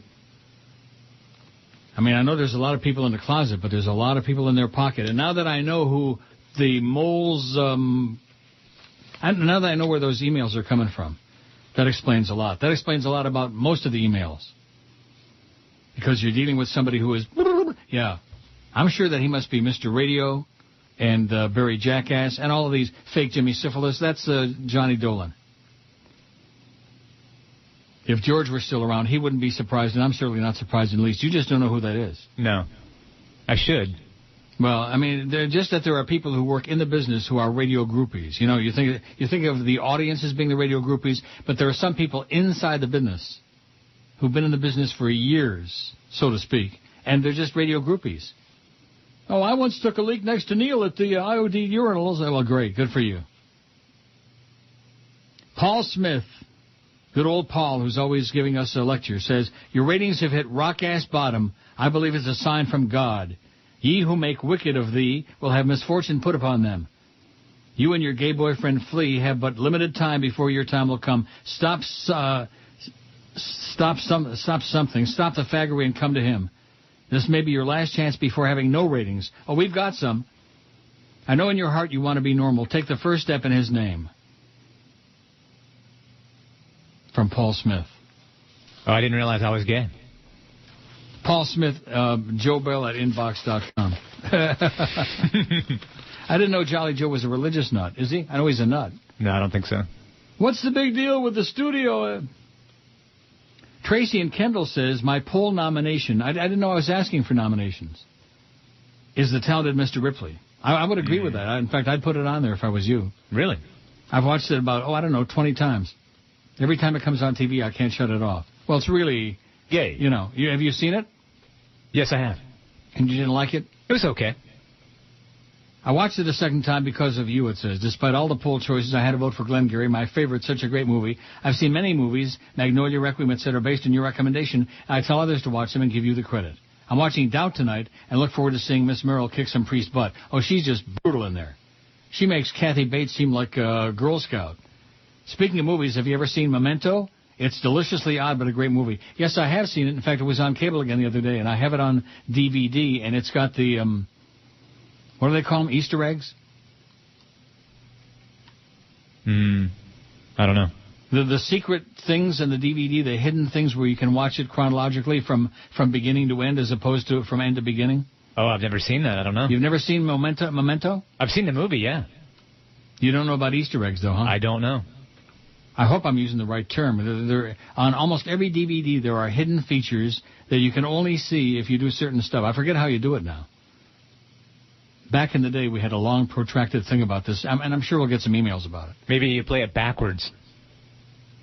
No, Memento. Now, you've seen Memento, right? Yeah, of course. Excellent. Yeah, really good movie. Teddy. And what's his name? Lenny. Hi, Lenny. Wow, you just dropped out. I did what? You just dropped out for a second. Uh-oh. Why would that be? Not sure. Well, don't tell me we're having more technical difficulties again, although at least thank you, by the way, for sending me the directory with all the phone numbers, including the bat line on it. Yeah, we have a new one now, so I'm going to send you an updated one. A new what? New directory? Yeah. With a new bat line number on it? No, that line's still the same. That was pretty freaky last Monday when I couldn't call you because I was dialing a number that's obviously disconnected, although it was ringing, and it was probably ringing in the old building, too. Maybe it's still ringing over there. Go up the street and see. I was just there this morning. And? It's pretty empty. I would think. Hector says, what numbers are these? I thought they don't come out till the start of the month. You better get with the new program, Hector. They got a whole new deal, Arbitron. They got a new 10-gallon hat that they put the stations in there, and they pull the numbers out, and, it's a bunch of crap. Kim says, Paul and that clown Ron announced today they're going on the air in Key Largo and Key West starting in June. Sounds like they have a monopoly going on here with their show airing from Martin County all the way to Key West. I love your show, but I got to tell you, when I drive north on the Sawgrass, close to something Springs, Coral Springs, all of a sudden I hear Cubans in the background of your show. It's terrible. And when I hit West Palm Beach, forget about it. Your show is completely covered over by Cubans. Cubans. I hear Cubans in the background wherever I am. Do you? Yeah. Oh, yeah. Well, that's right. You're in South Florida. Yeah, like when I told you, I took Paco to the Sawgrass, and he was so disappointed. He said, I thought we were going to America. All I hear is Spanish. I would have thought he would have been in heaven, in hog heaven there, because everybody's speaking his language. No, yeah. He was disappointed. He wanted to hear people speaking English. Not on the Sawgrass. Kim says, something's got to be done. Who can I call about this crap? To be honest with you, Neil, I'm mad as hell and can't take it anymore. Please help. How about if I talk louder? How'll that do it? Ooh. Think that'll work? Guess not.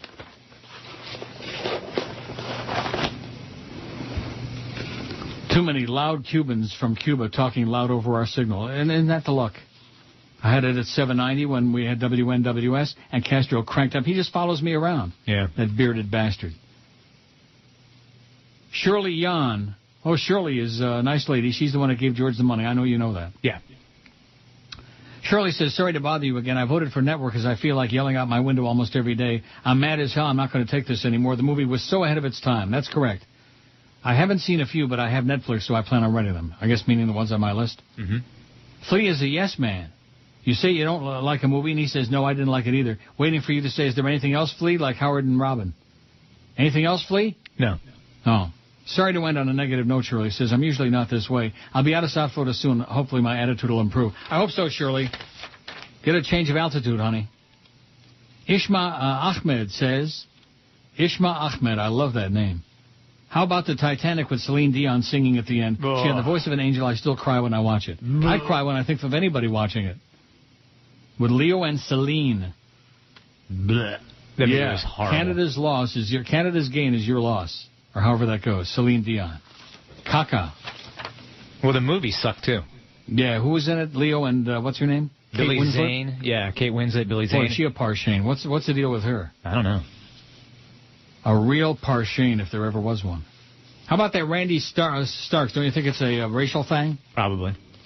Now let me ask you about this new rating system. Is there, because it looks like juvenile to me. It looks like kindergarten. The way it's printed out, the whole thing looks so amateur hour. Are there demographic breakdowns available in these day parts like the old days or not? I don't know with the weeklies. I have no idea. I'm taking a class today at 2:30. You're taking a class? Yes. On what? On the new system and how to use it. Oh, my God. You ought to give them a class. They're giving you a class? Who's this they? The people from Arbitron? Yeah. Well, give them my regards. Tell them that they're full of crap. Okay. Tell them that nobody in their right mind, even the people with the big numbers, I'm sure don't believe it. Give them a big kiss for me, right on the tuchus. Oh, Neil. You're listening to Neil Rogers. Neil? God? This is CNN. Pageant owner Donald Trump announced Terry Prejean can continue her reign in spite of complaints from state pageant officials that she had posed topless. Good morning, ladies and gentlemen. We've reviewed the pictures very carefully. Beautiful, beautiful. Both of them. And I think for that she has to be commended. She seems to be really in good shape. She does have a very nice figure. Both of them. Great big ass. And that's what I love the most. Well, here's what it looks like. It's enormous. It's really fascinating. It will be tested to see if, in fact, it has rabies. CNN. Breaking news. Okay, 1602. Here's an amusing one from Johnny Dolan. Okay. Hi, Neil. No, it was not me who sent the email. I did enjoy knowing you back at WINZ. However, I never urinated next to you at the WINZ building as there was only one urinal. No, it was at the WIOD building, Johnny. Bad memory. Anyway, I'll try to figure out what is going on. P.S. Can I get your autograph, Johnny? Okay. Now, Easter eggs, Fat Man After Dark, and others have verified that my memory ain't bad, at least on that. He says Easter eggs is the right term. And the reason they call them Easter eggs is because just like Easter eggs, you have to hunt for them. They're hidden on the DVD. You have to click to a hidden spot on the main menu to find them. Ooh. This is where I really miss George, he says, because Flea's knowledge of stuff like this is obviously lacking, though I do appreciate the fact that he isn't a pseudo-intellectual like George. No, So I'm not pseudo anything. Well, good. And the way you find these is you just Google online. Just Google Easter eggs. Oh, okay. I'm going to check it out. For example, right now I printed this one out. The 10 most popular Easter eggs as of May 2009. Iron Man, Wall-E, Wall-E, I don't know what that is. Star Trek, the original series. Batman Begins. Dr. Horrible Sing-Along Blog. X-Men 3, The Last Stand. Harry Potter and the Goblet of Fire. Family Guy presents the Blue Harvest. Yeah, Emily Guy. Pineapple Express, Oy Vey, and Role Models. Those are the 10 most popular Easter eggs. And then you can click on each one, and it'll tell you where to click and where to find and what to do on the menu on the DVD. And you'll find all kinds of hidden stuff. Okay. And some of it's pretty neat. And like I said, on Memento, you can actually click on some things and watch it in chronological order from the beginning all the way to the end, which makes a hell of a lot more sense than the way it's done. You going to get into this or not? Easter eggs? I'm going to check it out, yeah, for sure. When in doubt, check it out. 619 votes on the poll. Don't send me any more movies that I should put on there that I love. Other than Godfather, of all the movies Neil loves, which one do you like best?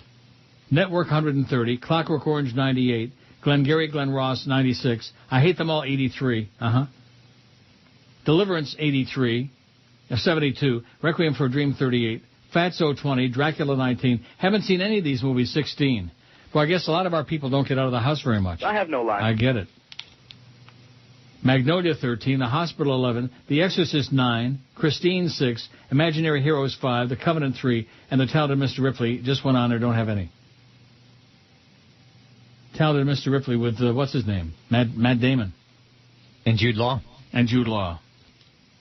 And no, they did not get in the bathtub together. And Matt was not too happy about it. Now, you saw it, right? Yeah. And you said it was just okay? Yeah, I thought it was all right. Oh, wait, no, I'm a yes man. You know what? Yes, that was an excellent movie. I love it. That's what I was waiting for. When police wanted to question a teacher accused of having an affair with an 8th grader at a private religious school, she was out of town vacationing at Disney World with a student. Upon her return, Saturday, 32-year-old Maria Guzman Hernandez, a 6th grade teacher at Hialeah's Our Lady of Charity, admitted to Hialeah police she had sex with a 15-year-old boy. Oh, my God. Hernandez was charged with sexual battery on a child over whom she had custodial authority, a charge similar to statutory rape. The boy's mother, who acknowledged to both police and Department of Children and Families investigators that she approved of the relationship, oh boy, is under investigation by both agencies for preventing the teen to have a month-long affair with the teacher and for consenting to the theme park trip. She approved of the relationship. What's your take on that? Hernandez and the teen had a sexual relationship for several months, and the boy told police they had been sexually active since March. The two met at the school at 1900 West 44th Place in Hialeah. Detective Carl Zogby, a Hialeah police spokesman, said many of the couple's romantic encounters occurred at the apartment the boy shared with his mother. Maybe Mom likes to watch. Who knows? Yeah. She apparently didn't find anything wrong with it, thought the teacher was a nice enough person and a good influence on her son, Zogby said. The teacher, who had been in good standing at the school, was asked to resign. After being read her rights, Hernandez, who had been a teacher at the school for 4 years, admitted to having sex with a teen. Hialeah Detective Felix Mendegui-Gutia wrote in the police report. She was released on $10,000 bail Sunday afternoon. Hernandez, who's estranged from her husband, told DCF investigators she was going through a lot in her life. Her 2 children attend the Hialeah school. Oh, boy. Police haven't charged the boy's mother, though they're still investigating her actions and deciding whether to file charges. The Miami Herald is not naming her in order to protect her son's identity. Mom says, oh, yeah, sure. Have a good time. A separate DCF investigation into whether the mom failed to protect her son is ongoing, Collier said. The mom told authorities she had consented to the affair. She didn't see anything wrong with it, and that's the challenge, they say. DCF has not removed the boy from his mother's custody, but the agency is planning to ask a child welfare judge to order the mom to accept services from the state. DCF has offered counseling to the boy and the rest of his family. The mother migrated to the U.S. from Cuba. In South Florida, the Social Service Agency frequently provides outreach and education to new migrants whose parenting philosophies may not be acceptable, like the abuelas who kept checking out Elian's privates. Remember that? Oh, yeah. Parents cannot allow their children to have sexual relationships with adults. That's just not acceptable in the U.S., Collier said. That will not be acceptable under any circumstances. Rumors began circulating at the school around May 20th. For 2 days, Principal Xenia Torres struggled with whether to report the rumored affair to the DCF abuse hotline, but a school attorney insisted they had no choice under a state law that mandates the reporting of all suspected child abuse or neglect. Though the school identifies itself as a Catholic private school in State Department of Education records, Our Lady of Charity is not affiliated with the Roman Catholic Church, said Mary Ross Augusta, spokesman for the Archdiocese of Miami. Cheryl Edders, a spokeswoman for the Department of Education, said the state has not received any complaints about the school, which accepts students from pre-kindergarten through 9th grade. It doesn't say whether or not the kid was having a good time. I guess so, huh? I'm sure he was. Maybe the 32-year-old teacher is hot. Or then again, maybe lukewarm. Maybe not. Alex says, I live in North Florida. Listen on the net when I can. What happened to George? George is no longer with us. He got canned. He got screwed over. They cut out his salary. In a budget-saving move, George was removed from the show. Now we have Flea, who's doing this for nothing. Doing this as a charity, as a labor of love, as Eric would say. Oh, here's that other thing. Larry King's horsey tail is full of holes. I'm sure glad Jeff sent it to me a second time because I would never have time to do it now. Don in Homestead says, when I tuned in last Wednesday, you weren't on and I panicked. I thought Joe Bell had finally won and you were taken off the air. The two bozos doing the show should have mentioned what was going on, so those of us who were in and out of the car all day who listened to you would have had a clue instead of a near stroke. After the initial shock, I thought maybe you were sick or just PO'd at the raw deal George got. On Thursday, I was apoplectic to the thought that you were gone. I drove around in a daze wondering what to do. My day, my job would be impossible to do without you to break up the day. Boy. Finally, I had to check the stinking Herald to find out what was going on. It surely is a sad situation when you have to depend on the Herald for information. Anyway, glad you're back. Hope you never retire, at least for the next 14 years. That's how long I have till I can retire, and I miss George a lot, she says.